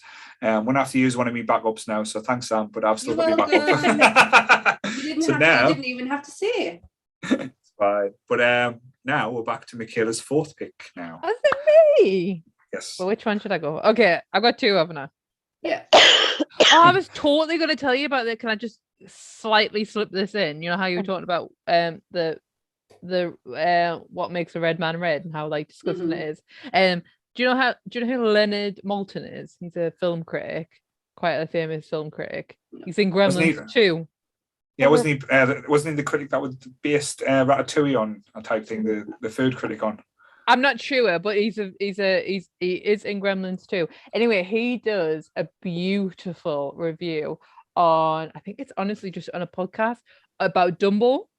All right. Because Dumbo, he says it's a perfect film, but it has like crows in, and it's all about like Jim Crow and like quite racist like connotations in the film, and he talks just so beautifully about how you can enjoy a film with like disgusting like tones in it. It's because I googled his name and I just saw it there pop up, and I was like, honestly, like just type in Lennon Malton Dumbo. And check out a review he does, because he's beautifully elegant when he talks about films. And then you can come back to me going nah. Right, so I don't think anyone's going to pick me last choice, we'll see, but my ultimate number one Disney film ever, and it's quite funny because it actually really isn't a musical, and mine are quite musical based, is 1961 mega classic 101 Dalmatian. I knew this was going to be our top pick. Cool. It does have the music. Cruella de Vil. It does, but it's not like That's not set what you up remember it song, for. set up kind of thing. I love it. I can't remember the first time I watched it. Are we on top picks? Because I'm missing one. No. No, this is fourth. Oh, right, I was going to say. No, this is our fourth. Don't worry, you're not going to miss We're not miss missing your you out, chance to talk about it. Charlotte. How long was I away getting that book? And honestly, it's not even like I want to tell you about it. I just want to like I love the story. We are cat and dog people. Our family, dogs, always been in my life. Absolutely adore them. I Congo love and Purdy as well. Yeah. I love the animation. I love what I was saying before about the 70s. I think it was exactly the same in the 60s. Quite like low budget. This had completely different look. It was the same type of look as the Aristocats as well. Like the type of and on 101 Dalmatians is you can see the line, you can see the sketch. And what drives me insane is that his character that is just it just looks so good. And then digitally alter them. And I don't want to digitally alter it. I want to know what it looked like when the animator you can't did it.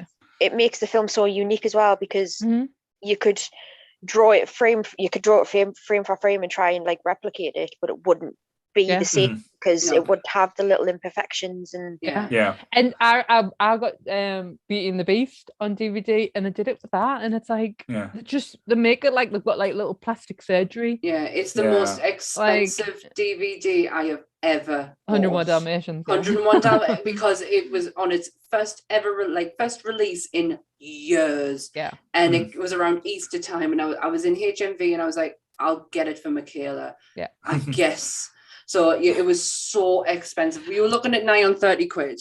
Like it's the most expensive DVD I've ever bought. And the biggest thing is, as much as I love dogs and all that, is Cruella de Vil.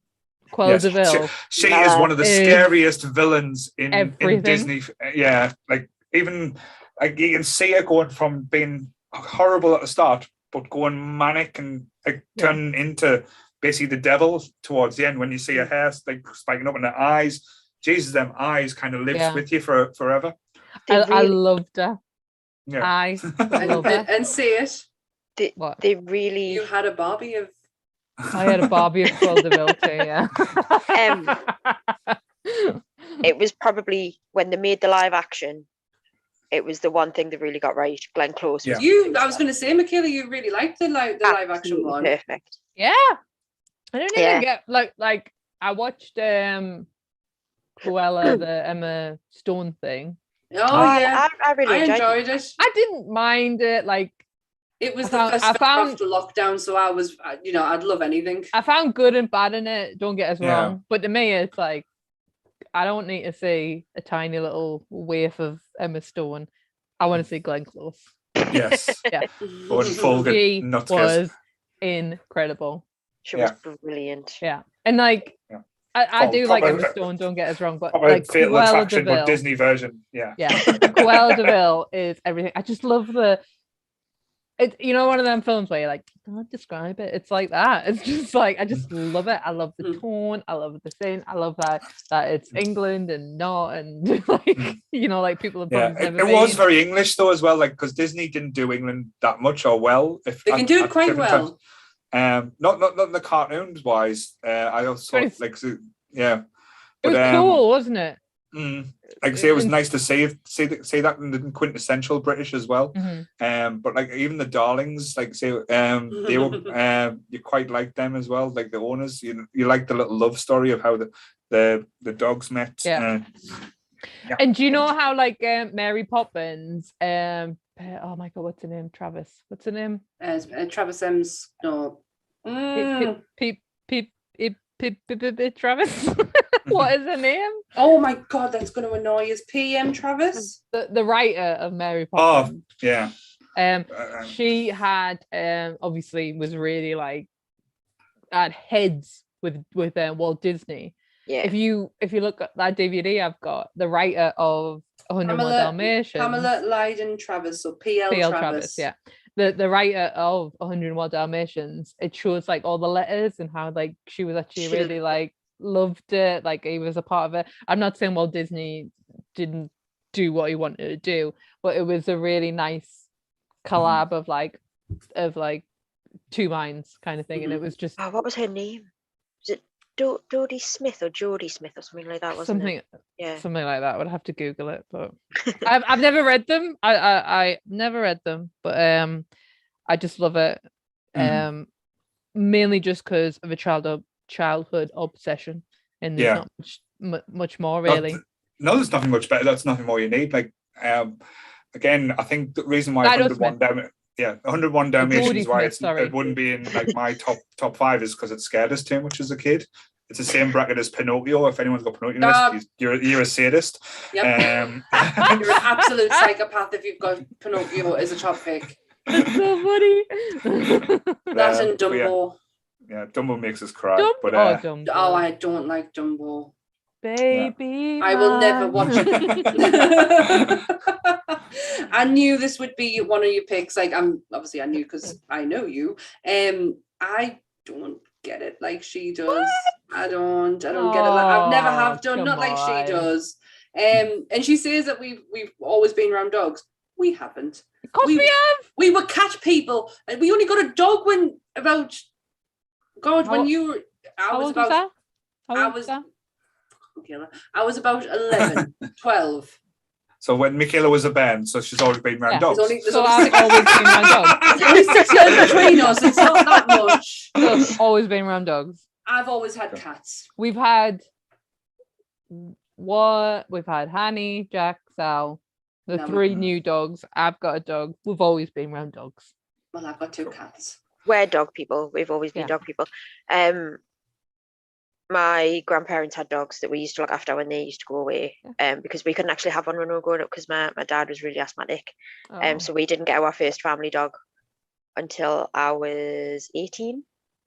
Mum and Dad got one. So 101 Dalmatians for us, like sort of we were dog people, but we couldn't have a dog, so 101 Dalmatians went on. And it was the next best thing. Love it. No, that's a good pick. So again, same type of era for my pick. Again, when did the 101 Dalmatians come out? Was it 1961? 61. So, all right, not quite close. 10 years. Well, 15 years after. We're missing Charlotte out, by the way. Oh, yeah. Oh, sorry.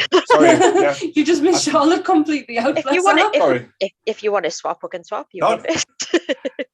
No, it's all right. Like I say, I'm Oh. quite happy to go next. So sorry about it, Charlotte. So oh, we are sorry. Feel embarrassed now. Oh, don't be daft. Paul, Right. sorry, Charlotte, before you go on, Paul, they're commenting again. Online strips without clothing. There's been. Yeah, have you deleted them? No, I've made Donna the mod, so Donna's deleting them Oh, now. right, So she's okay. Thank God for that. Right, sorry, Charlotte. You can tell my Disney were all 90s. My number 4 pick came out in 1997. Mhm. It is, I want to say it's my favorite Disney soundtrack. Oh, Yes. no. Have we lost a pick? It was the first film that wasn't based on fairy tale and folklore. Yep. Lost it. I can show you the world. It's not. It's not. No. It's Oh. who put Hercules. it's who put Yeah, the I was gonna be like, gladiator. Let's buy some. Yeah, From hero to zero. it's one of my picks as well, Charlotte. Hercules. It is. Oh, I think it probably is my favorite soundtrack, and Yeah. I love this movie for the music. Yeah. All right. Oh, I thought you would have. Sorry, absolutely. I got the year wrong, but I've totally got the wrong one. The there, minute I saw 97, because I've got it lined up next for my next one, I was like, God damn it. No chance, no way. I I'm not want gonna- That song is permanently on my playlist. Yeah, Permanently. I love the sass on her as well because she was proper little sassy bitch as well. Yeah, and she had a proper croak in her voice as well. It wasn't like perfect. It was like almost husky-ish. They I like You know that. who she She's- reminds us of? Ross from Frasier. Yeah. Yeah, She's they a took- voice in Studio Ghibli Spirited Away. Is she? She's one of the voices. that. She's like the sister or something. I've seen 2 Studio Ghibli, and she's like one of the voices in it. Obviously, the American version of it, like Mhm. the English version of it. But yeah, She was Yeah. actually she was like a culmination. She was sort of like a mixture of. They took elements because obviously in the Greek myth, Hercules had 4 wives. So instead of, because this is Disney, can't have 4 Yeah. wives. They took elements of each wife and came up with Meg, who was Right. named after his first wife, I believe, in the myths. I might be wrong about that. So she's Hercules sort was of a like- naughty boy. She's like, Oh. she's like a mixture of all of them. isn't Greek and Roman mythology just filth? Yeah. Pure filth. Yeah. Greek I- Greek mythology can basically be summed up with Zeus wanted to get laid a lot. That's basically it. She was honest. Oh, I don't have the same connection as what Michaela might or Charlotte might or Paul might when it comes to Beauty and the Beast, Little Mermaid, Aladdin. I don't have it, don't get us wrong, I don't not like them. There's nothing you cannot like, but I don't get the love and affection for them films. But this one gets me so bad. The soundtrack is unreal. It's quotable. Like, I always think a good film is something you can quote later on, and especially at your sister constantly. Or what's that? Absolutely. Oh no, it wasn't you, it was Mum. Sorry. When we called Mum Meg. My mom has literally just texted me saying, "Is my hair out?" Because that's the one bit we always like. Is it Hades when he goes, "Is my hair out?" Oh yeah. We say Oh that my all the time. God. They're like, yeah. And James Woods is A so- problematic man, but very good voice for Hercules. Yeah. yes, he suited it very well. It was the same director as the Little Mermaid. Oh, It's- Bob. Tate Donovan, isn't it?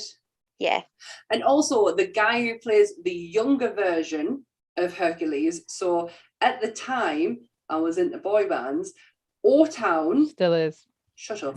O-Town, I'm no shame. I'm honestly got no shame. I do like my boy bands, but O-Town was just coming out with their documentary, like real life documentary thing where it was like making of the band. Mhm. And Joshua who was this absolutely stunning blue-eyed boy, is the singing voice. He's not, is he? The singing voice of the young Hercules. And I was obsessed. You know Oh my exactly who I mean. God, yeah. Can I just say this little man here is asleep in my hands. Oh, bless him. Completely asleep. I loved like the little sidekick in Hercules as well. Like Danny DeVito as Phil was absolutely cast as like brilliantly. But like I say, all the elements I love like how like say had the singers like almost like Supreme-esque telling the stories Completely. and doing all like little like telling you all about the stories and helping you go through. But Disney does origin stories perfectly, and Hercules was done spot on. Like even like all the little side characters were done, like Pain and Panic was absolutely hilarious. But James Woods as Bobcat Goldthwait? Is that one of them? Yeah. I don't know who the other guy is, but I remember that. Oh God, they used to be a comedy duo. And I can't think of their names now, but keep talking and I'll find out. But yeah, I could watch this film over and over, never get bored of it. Yeah. Do you know what's really funny though? Like,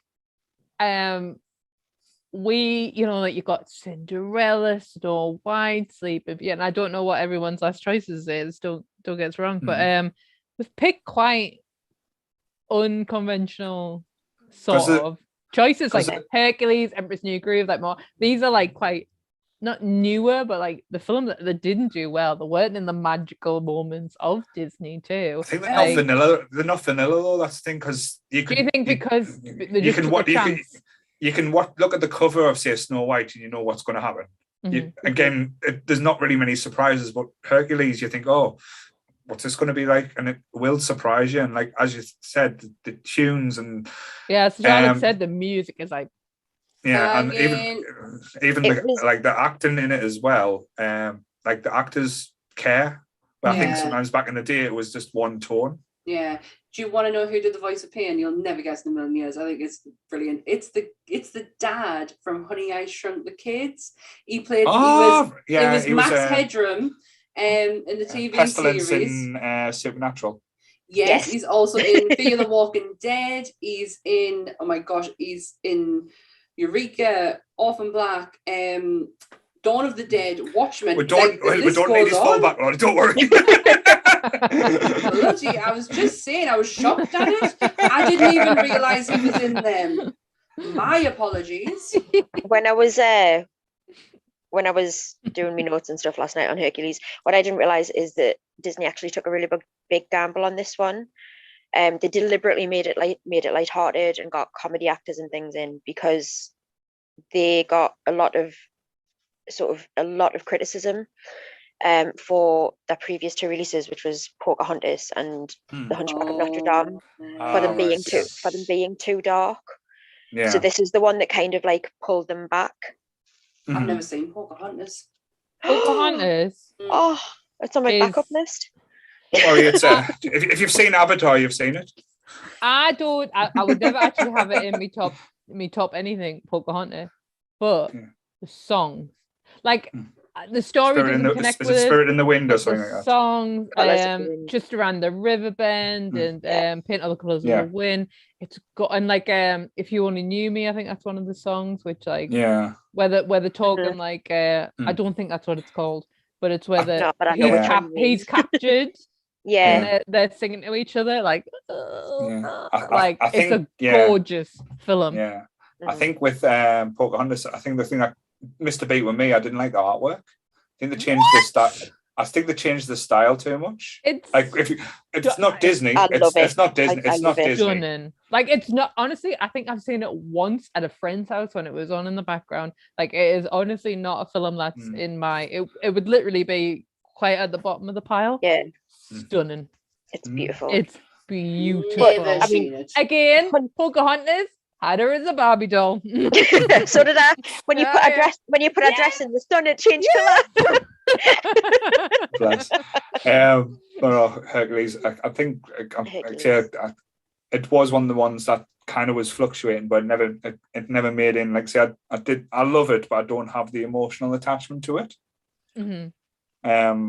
like I say, the next one, like I say, if we're okay to move on, I'd like say I don't want to jump on anyone's toes. The next one, this one has been in and out of my list so much because it's not the normal Disney film, if that makes sense. As I said, it's very much looks and feels like Michaela's picked, like 101 Dalmatians. It's 19.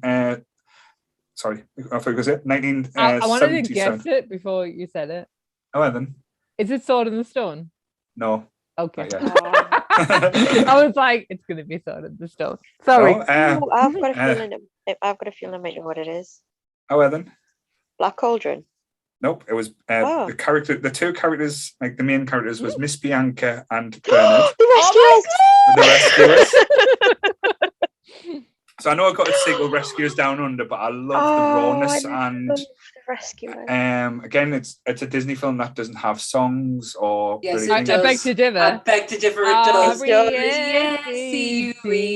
Rescue Society. Michaela, you can't spell rescue. I had a bottle of wine. Oh yeah. You have just completely butchered that song. You can't spell rescue. How dare you? You put a D in there? I'm living my fantasy. Leave it Oh my gosh. Yeah, God, she's just sang to you and you're just dissing the song. I was singing it. Do you know how much I will not listen back to this podcast? But yeah, I absolutely love The Rescue. I remember watching this as a kid and just being absolutely just amazed by, like, say, elements to it, like when they're in the cave and they're looking for the big diamond and then the skull and that poor little girl's kid. I can't get it. The water's coming in, general terror in. Feel it, don't you? Yeah. Yeah. And as you said, the artwork, because you can see the pencil line at Penny, because she was a little orphan kid, and that woman, I can't remember her name, the vile woman with the teeth and the fingernails. The red hair. Oh my God, what is her name? I'll get a text in a minute. My mum and dad will remember. But like, I love how Miss Bianca's this like globe-trotting superstar of a mouse, and Bernard's this like down to earth guy. Madame like, Medusa. Madame Medusa. Yes. This film is one of the very few Disney films that actually makes me cry, because it was my nana that introduced us to the Rescuers. She bought us the Miss Bianca book that it was based on. And she was so much like Miss Bianca, like she was so stylish, and she wasn't French, but she was so stylish, and she was so well spoken, and she was a force to be reckoned with. And that's what this film reminds me of. Miss Bianca, it reminds me of my nana. I honestly didn't know that's what it was based on. I don't even know what Miss Bianca is. It's the book isn't called The Rescuers, it's Miss Bianca and something. And it was like a series of short stories, and you could get them in sort of like volumes and stuff. I might look out for that one. That's I think we've still got it somewhere. I'll remember the author and I'll put it up in the comments. Did you ever hear about the urban myths for this one though? Yeah. No.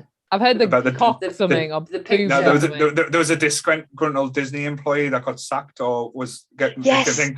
And during the one scene where they're trying to take off in the albatross, and they're going past the windows, there's a little window, and if you pause it, there's a picture of a penis. Do you know what though? But that song, you know, the song where they're flying along, that's like a really beautiful song. It's not a musical song. It's kind of like a soundtrack song, isn't it? Yeah, that's what what I mean. Really don't do. Yeah. This, because with the Disney films, this wasn't like, as I said, a singing and dancing type of musical thing. I know that had that one, but yeah, it was one where they used music as a soundtrack rather than like, say, like a background noise and stuff. So yeah, I quite like that element. But again, similar to Lost Boys, I wanted to meet Miss Bianca and Bernard. I wanted them to be my friends and stuff. So that's why I was always nice to little mice and little rats, thinking they were like the rescuers coming to save the kids. Yes. That's sorry. I love the opening of the Rescuers where you see them all like arriving at the airport and the train station, and they're running through, and like you see them where they've got their own little like little steps in. I love it's like a little like UN, isn't it? Yeah. But yeah, so that's my I don't know if the Rescuers did it do well. I honestly don't know if it did very well. I don't think it was. Well, it got a sequel. It got a sequel like years after though, wasn't it? Yeah, because that was like a polished version of it. I've never actually seen the sequel. It's okay. It's not. Is It it- doesn't have the same punch. We used to really like I the can't sequel. remember it if I've I'm seen it. sure you've seen it. I feel like I watched it in IKEA. Do you remember when IKEA had the cinema? Yes. It's kind of like a toned down version of Wolf Creek. Yeah. I don't know. No, What that is. I'm sure you have seen it. And yes, the IKEA cinema was amazing. It was the best thing ever. Oh, you go to IKEA? I'm gonna fucking sit and watch fucking Looney Tunes. Looney a lot of Tunes. it. Yeah. And a lot of it. I remember watching a documentary. I think it was about so obviously in Disney there's a lot of animators, but there's like big ones, who do the character development and all this. And I think it's a documentary on Disney Plus, and it's about like two main guys. I honestly can't remember what the documentary is called, but one, like, somebody did Quell Deville, and they were like, I want to do my own Quell Deville. And then they did Madame Medusa, and she's kind of like based off Quell Deville in the sense of I can completely get that. Yeah. woman kind of it, like, and he like was like, I want to nail my villain. And I think she's a great, kind of quite understated. I don't think anyone, like I said, we couldn't remember a name. Like, it's one of my favorite films, exactly. but I couldn't remember a name. It's more that element. You can't remember a name, but you know exactly what she looks like. Yes. And the little horrible. guy with the little like curly hair.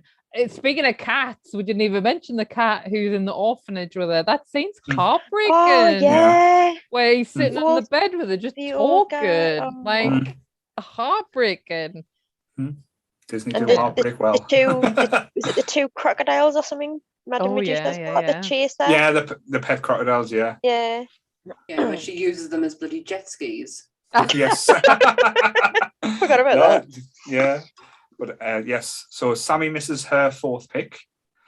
Sorry. That doesn't surprise me. So we're back to Michaela for her last pick now. My last pick. Yes. So, as much as I've just talked about how much I love my Disney princesses and all that stuff, my last pick is The Hunchback of Notre Dame. Oh, how did I not see this coming? One of the most haunting songs ever. Yeah.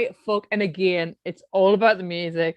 I fucking love this film, and I get it.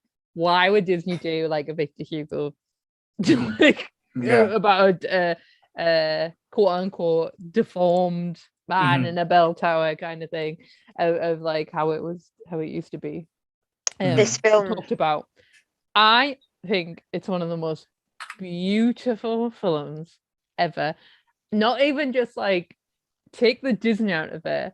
I just think it's a gorgeous musical, and I never get why it's not like a musical, like a Lion King. And I get it; it's really it is really dark, and dark. it's not a happy film, but again, it's a beautiful film. Frollo is one of the. And when I was talking about Alan Menken, who was with I forgot his name's got out of my head. Howard Ashman. So Alan Menken did the score on this, and a guy called Stephen Schwartz was a composer on this. So kind of it goes down that same vibe of like the 90s kind. And again, I don't think it did very well. I'm not sure. Like I was 7 when the film came out, but it is very serious. Yeah, I think it done better in VHS sales than it did on DVD. But like I say, it was a very adult tone because it wasn't really Disney. It was all about unrequited love and jealousy and prejudice. I truly think like they really were going down the route of musicals, and then they were like, you have to be family too. And I think they missed the mark with the Hunchback of Notre Dame. But I love it. I think the music's incredible. The Yeah. voice cast, like Demi Moore, who you would never Yeah. expect, Tom Hulce, Well- is an actor in like Amadeus and Parenthood. If you, Yeah. Kevin But when Kline. but when you think about it as well, Debbie Moore is perfect as Esmeralda. Like, Yeah. no, Got a you can't, gorgeous voice. like the tone and the richness to it. But as you said, when going down the road with musical and stuff, this film, I don't think they could do live action. I don't think. Well, I think not it Disney, could be not Disney. maybe not maybe like Disney songs with like not a Disney. You know what I mean? Yeah. Or I've now got Disney Plus. It could be like something on Star on something like more of an adult tone, because now that Disney do a more adult thing. But I don't think it would. One, it wouldn't play out for the kids. You're not going to get the furry animals and stuff like that. But again, if you did do live action, they would have to get the casting right, because if you get one part wrong, it's not going to work. Because that was the thing that with this did got every element just right. And it's a weird thing, because like I think as an adult now, being like a nearly 33-year-old woman, I'm like, I appreciate the music, the composition, all that stuff. But I loved this film when I was 7. I loved it. Yeah. I remember I can't remember going to the cinema. I don't know if we actually went to the cinema to see it, Sam. But I remember me auntie getting the VHS, and we sat and watched it there, and then going home, and my mom had like surprised us and was like, "Oh, you've seen it?" I was like, "No, I'll watch it again." Like, I loved it as a kid, and I appreciate it more now than ever. And I get why people don't like it, but the music is stunning. Certainly. But yeah, sorry, Charlotte, but even the set pieces like Notre Dame, wow. Like, animated or not, it blew you, like, say, your eyes out when you looked at it, because it was just, I think, sorry, Charlotte. This film actually holds a very, very special place in my heart. It was the first film we went to see as a family of 4. It was the first film my sister saw at the pictures. My sister was born in 93. Yeah. The Festival of Fools is the 6th of January, which is her birthday.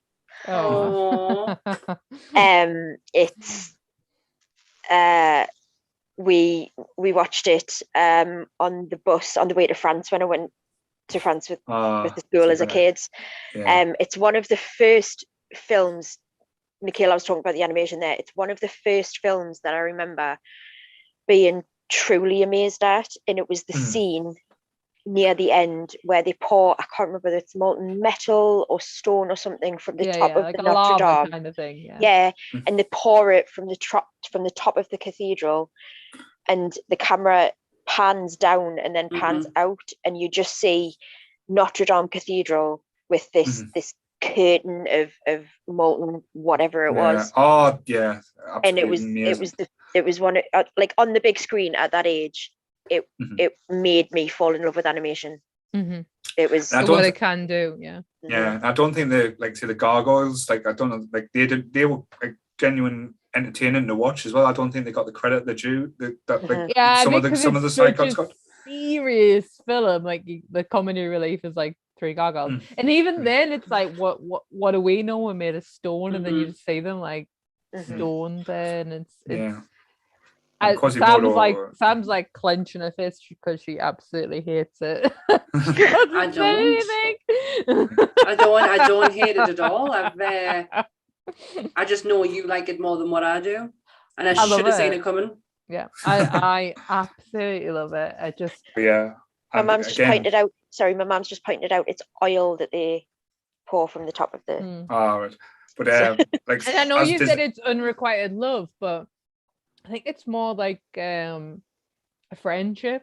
Like, I think he like he like, maybe like he thinks it's love, but it actually is just a friendship, and he just like doesn't know because maybe he's never had it. He's never had it. You know, maybe he's reading nice a book that's all about love, and actually, actually just has a really nice friend. Because it's not like, it's like, I've never read the book. I've watched like the old, like, the silent film with what's his name? Come on, give us it. Lon Chaney. Lon Chaney, thank you very much. And maybe like it's more like it's friendship than love, and I think they do that. Maybe just because it's Disney and it's nice. But who knows? Cool. It was a weird one for them to pick, mind. Yeah. When you think Disney, like, let's do Hunchback and Notre Dame, do you? Yeah, To be because fair, though, they probably just went through the scripts and went, "This one's we've done. This one's done. This one's another princess. This one could be interesting." I get it. I get why people again had Esmeralda as a Barbie doll. She Same. did this. She did Yep. this. Remember? And she had in that little She purple had skirt with the yeah. But Gotcha. yeah, I totally get that. It's so like, you know, Mhm. like original story Lion King, like Beauty and the Beast, old French classic, Aladdin, old. Mhm. But to be fair, Hunchback Yeah. of Notre Dame was an older horror film, so Disney went broad strokes with that one. I don't really know when he wrote the book and like what the cultural relevance was until then. To be fair, but it's a weird choice.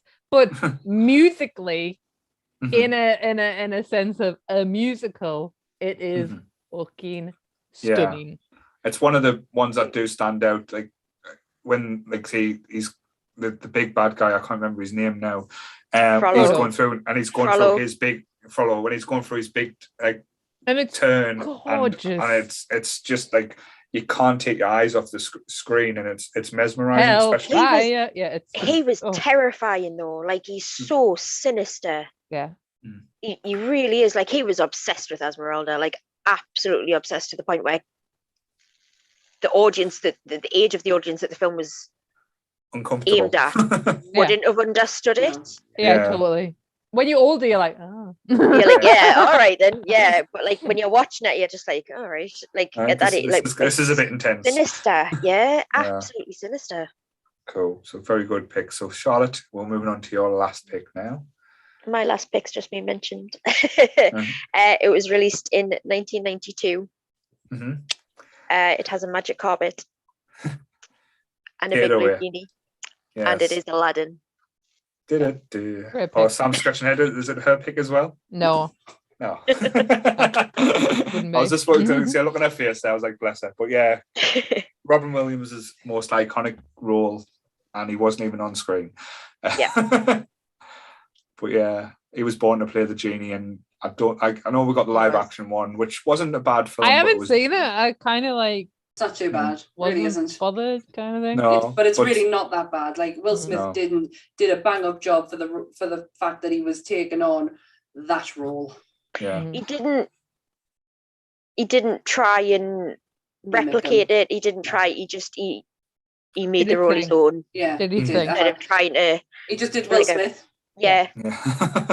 But yeah, talking about the Disney film Aladdin, it's magical. Like that's the only way to describe it. So magical. That's the right word. Yeah. And it does Disney perfect as well. Like say, it gives a lowly street rat a chance, and he makes the decisions that any normal person would do as well. Like say, you can relate to it even a little way. But like I remember the Mega Drive game as well being one of the hardest games to ever play as a kid. Yeah. But could never get out the Cave of Wonders. I couldn't get past the magic carpet level. Neither could me mum. I still can't. Like say, I loved the stories when I was a kid of Alibaba and like the 40 Thieves and stuff. Like I've been told that as a kid, and then seeing Agrabah and like say, and again going back to classic Disney villains, Jafar. Come on, how evil and slimy and he's just ooze. Yeah. And again, you can't get, even though the songs have been butchered so many times through the years, like even Jordan done a cover of it, which was absolutely horrendous. Her and Peter Andre. Who did a cover of it? Jordan and Peter Andre. Oh, right, okay. Can you not remember that? Was it for Eurovision or something? But like I say, again, classic songs like you've never got a friend like me and stuff like that. Yeah. I don't know if they did the music for it.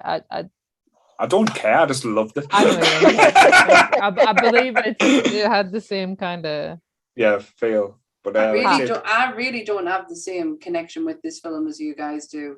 Really? I really don't. I just don't. It's not that I don't get it. It's a really good film, and I understand. But for me, it's not the film I'm going to go and put on. If someone held a gun to my head and say, like, choose between, and it would never be that one. Mm-hmm. I don't have that connection like you do. No, but if you think of a film from start to finish, again, enough She was talked too about busy Lion King, watching Ghostbusters. possibly. There's not a bad element in it, Aladdin. It's It's not, again it's a great a film. perfect film. Oh, wait there. It is. Wait It's there. Had the Barbie doll of Jasmine. Yeah, it is. It's my second favorite soundtrack behind Hercules. It is. It's brilliant. yes, It was the first animated movie to make over 200 million at the box office as well. cool. I think Paul had it completely. It's just magical. Magic. Mhm. It's Prince so... Ali, Aliahi, Alibaba. You're happy when you watch it. You're just like, yeah. Next scene. The voice is just like, yeah. Oh, you're just like, you're gunning for it to go through. And like, I'm like, it honestly didn't even hit my top 5. It probably would hit me top 10. Don't get us wrong, but it is just a proper like go. Yeah. It's just a film like that, and it's a great energetic movie. Yeah, it dropped out of my top 5 for The Lion King, but again, because I had a feeling that someone Charlotte was going to talk about. She's mentioned it, like that she loves it and stuff like that. So I knew it was going to be in there, but again, Robin Williams. The end. We talked about this the other day. The end when he's free is just, it's the perfect ending as well. Yeah, and I cried because everybody gets what they want. Yeah, and you think because he's surprised, he's thinking, oh, okay, what's the final wish? And he's good for you to be free, and you just like the excitement. Then again, the realization. It's just like, as I said, a magic, perfect film, and again, I absolutely love it. But yes, I'm here. She's left the room. She's not even there anymore. No problem. So I know we're getting on, so we'll move on to the last pick. So my last pick, Michaela kind of let the cat out of the bag with a little pick earlier. So 1963, with one of the best scenes and characters in it I've ever seen. The magical Madam Mim. Oh, you are absolutely kidding us. Is that yours? Yes. I wore this video. This is there. Look at final. So this one. Well, we're gonna wrap up quick. We're being on for 7 hours. Yeah, the Sword in the Stone. Like I say, I absolutely adored this. Just like a simple tale of King Arthur, like from the Sword, the Stone, and what we got was so much more. Like say from Merlin, like say the scary chase scenes again, go reminiscent to like the old animation where they still had the line working of the fish chasing around the little fish and the carps, and then the poor, and your heart broke when the poor school fell in love with him, and then turned out he was a boy. Like when he's trying to explain to her, and she just doesn't understand, and she's just like giving him his nuts. But again, though, it in stereotypical forms, a masculine film. All right. You know, it's a male protagonist. It's very, there's not really that much love. Yes, the squirrel falls in love with him, but it's a very like masculine. Well, it's you know, tale. Also, it's quite a medieval tale, so it's like is there even the woman in it? It's a fucking crazy bitch at the end. That's not the one like, which is pulling her hair like does a let's make it But her and Merlin's fight when they start turning into dragons and stuff, it just stays so much in the memory. So I don't, like I said, with you picking it as well, Sam, I don't want to take too much of the glory. So why do you love it so much? Archimedes. That's the only reason I love that film is that owl, because he's absolutely sassy as anything, and he just does not give a shit. The whole thing in general, to be honest, I love the animation. I love Merlin, but Archimedes in general. But I love the ending. The ending, absolute. I love when he lifts the sword from the stone, and then everyone realizes, shit, this kid actually means something. It's honestly one of my favourite, and Anth pointed it out to us last night and said, I can't believe you're not putting it in your list. And I was like, I'm gonna have to. So I knocked to be fair, out. I thought you would have this and Peter Pan, to be fair. Yeah, well, I knocked out Peter Pan for this. Okay. This was the first one in my list. When I've thought about Disney films, again, when I went again, sorry to talk about it again, when we went to Disneyland, Florida, I was one of the idiots that stood there for about 10 minutes trying to pull on the sword. And I love the story behind it as well, because every so often, if there's a little kid or someone that does, there's people that stand on, there's a button that one of the staff presses, and the sword moves. Oh Oh, So when you go, it doesn't move. But if it's like someone we did it in so often- Paris. So Yeah. I don't remember this because I was like 2, Sam. Mhm. And there's pictures of like in Disneyland Paris or Euro Disney when it was, because we're that old. And like I'm like this, like She's the literally, sword? she's got a I'm a sword. baby. I'm like 2. Yeah. Michaela had a tendency to growl a lot. And this is one of those moments where this picture, when you can see the growl on her face, like she's proper intense. But yeah. How dare you? Can I just say we went there, which I believe because I was an ill child. I wasn't a feral child. by myself on the other podcast. we did go because you just come out of a very serious illness. Yeah. But you were really feral, Michaela. You couldn't say no. You couldn't have said, "Oh, Michaela had meningitis when she was a child," and obviously we wanted to celebrate her life, and we went to Euro Disney because it just opened, and it's incredible. It was no, she growls. Oh no, she's a feral fucking crazy, and I had like you can see me little curly hiding her crazy curly hair. She did. Feral It literally trying to get a sword out bounced. of a stone. It literally bounced off her head, and people used to always touch her hair, and that's where the growling came from. But yeah, we'll move away from the growling and just see Anyway. the podcast a little bit. But yeah, like I say, the one in Florida, that like I say, every so often the sword moves. And imagine if it moved for you. I know, like I say, it would never because I was an adult. Adorable. Yeah, imagine seeing the kid's face. That would just Completely changing the subject. Have you seen the video where the kid comes out and it's Sam tells who the guy's name's called? Adam Driver. Kylo Ren, and the kid comes out and he's like that, and like he walks down. She walks down with the army, and he's and they're doing this and that, and it's beautiful. Honest to God, like them character actors in them parks get paid shit, and they make kids' dreams come true. They do. Ridiculous. They do. Did you ever see the kid who backchatted Gaston? That was hilarious. Watching a kid getting a smackdown in the nicest possible way by Gaston. Did you see the one recently of the woman who felt him up? That was so inappropriate. Like he handled that so well. He handled that so well. So well, absolutely. That character actor needs. Oh, can I tell you like a terrible story then? So we went one year. We went with my best friend, as I've mentioned many times on this thing, called Nicola. She's like we're little second sister. Yeah, she really is. Yeah, and we were sitting there, and it was like Disney characters, and it was Tigger, right? Tigger, Eeyore, and Winnie the Pooh. That was it. So Tigger, we are in the middle of them. Yeah, so Tigger's got a hand around Nicola, and a picture. She's like this. So there's 2 pictures taken, one with Nicola's face completely smiling, and then the next one is because he's got his hand on her arse. Oh my God. I don't know if he has his hand in her arse, but I'm sure he moved his hand close down and started making he was making some funny noises.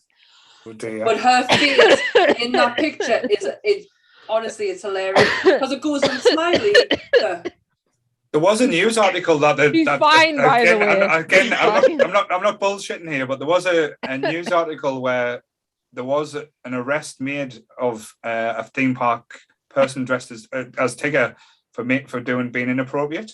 Well, there he goes. It's Nicholas. But this is why Disney is so hell bent on, because Disney bounding is a thing now, and I love the idea of where you're inspired by like Star Wars and you dress to the inspiration. But the bounding is so good. It's not cosplay, because you're not cosplaying directly as a person. You've created your own character and you're inspired by the topic. Yeah. But the bounding is getting so good that they've had to start to draw back from Star Wars because they're getting mixed up in Batuu with a bounder and a normal guest and an actual person, because they're that good.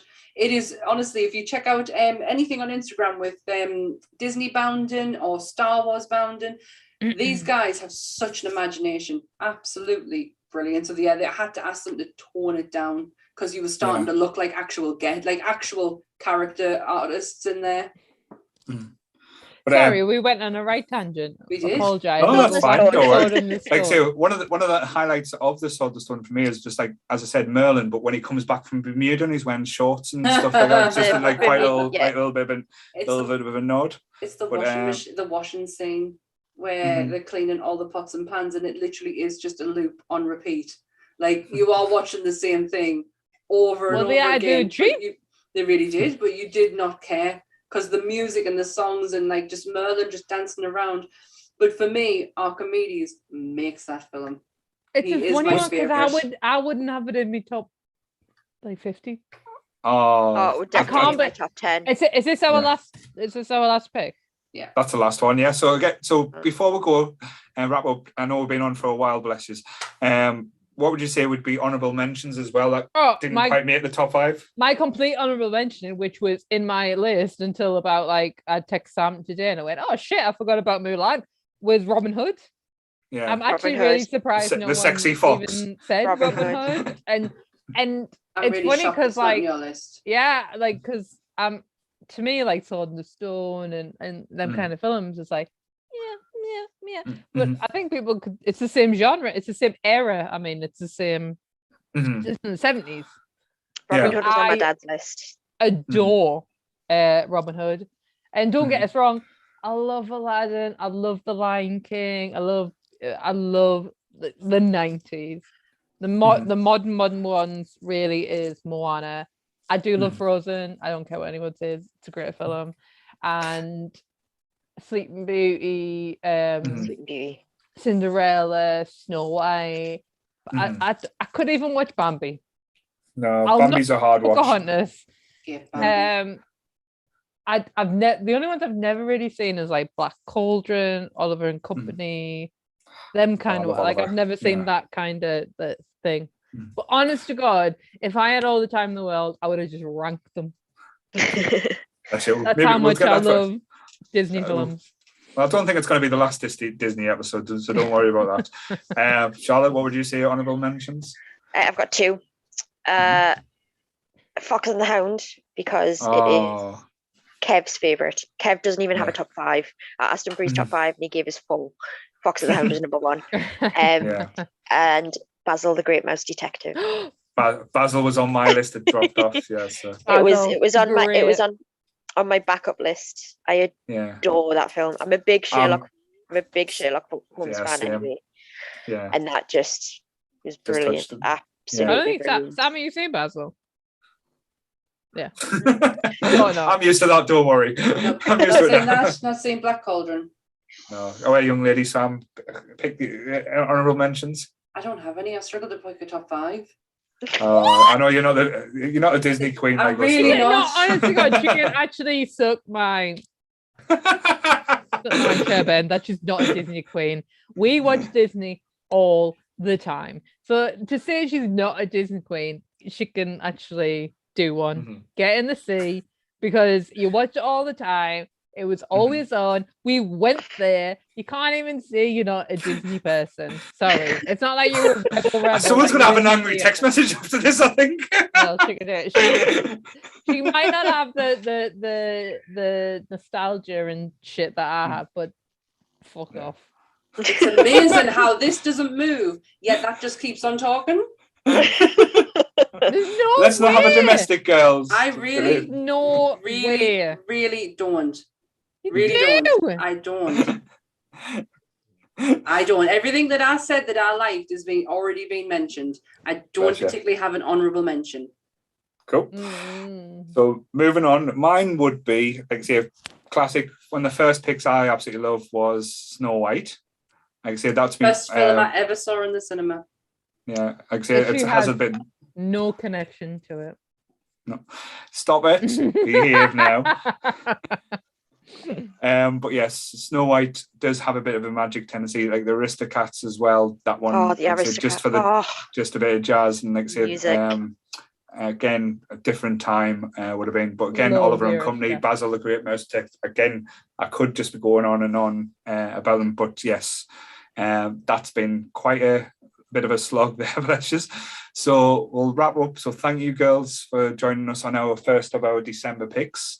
Again, thank you so much for your work that you put in last week, and for the charity one. Again, I know okay going on. And again, to get the plug in, Charlotte will be starting up again. Probably not January, but we'll probably be looking maybe February to get the book club going properly, where we'll have actually, we'll have like elements, not quite like a podcast, but even like say just do live things where we talk about books we enjoy and stuff.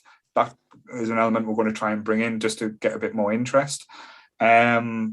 Also, again, Sam, you're looking knackered, bless you, after being the Beamish today. It's been a long day. I think for the last hour, all I've done is sat and try and hide me on. I'm so my eyes are watering so badly.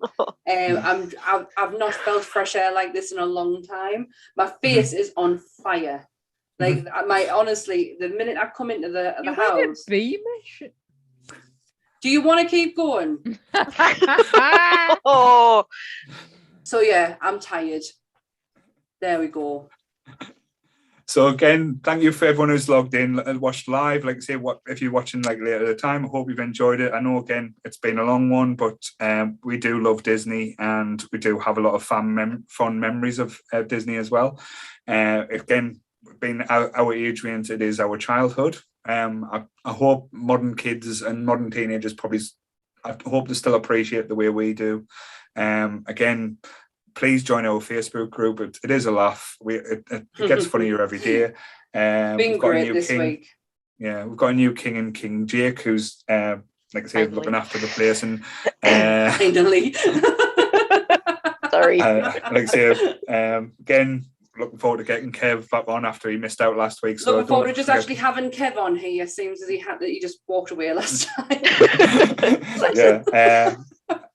Bless him. And so again, like I say, join us on YouTube, Nerdy Up North, iTunes, Spotify. We're on Instagram. Like I say, anywhere I can get us, I'll put us. We are doing, like I say, some t-shirts as well. So again, if you want a Nerdy Up North t-shirt, you can always PM us or get on the Facebook page. I also pleaded yesterday that if anyone does use iTunes, please, if you could, leave us a 5-star review. By doing that, it helps the algorithm of iTunes and other people actually finding us. So if anyone from the group who uses iTunes could do that for us, that would be greatly appreciated. Cool. But like I say, thank you, girls. Michaela, Charlotte, you've been an absolute star. And so much fun. Yes, and I hope, like I say, Sam doesn't send you any nasty text messages after this. we have gone through far worse, don't worry.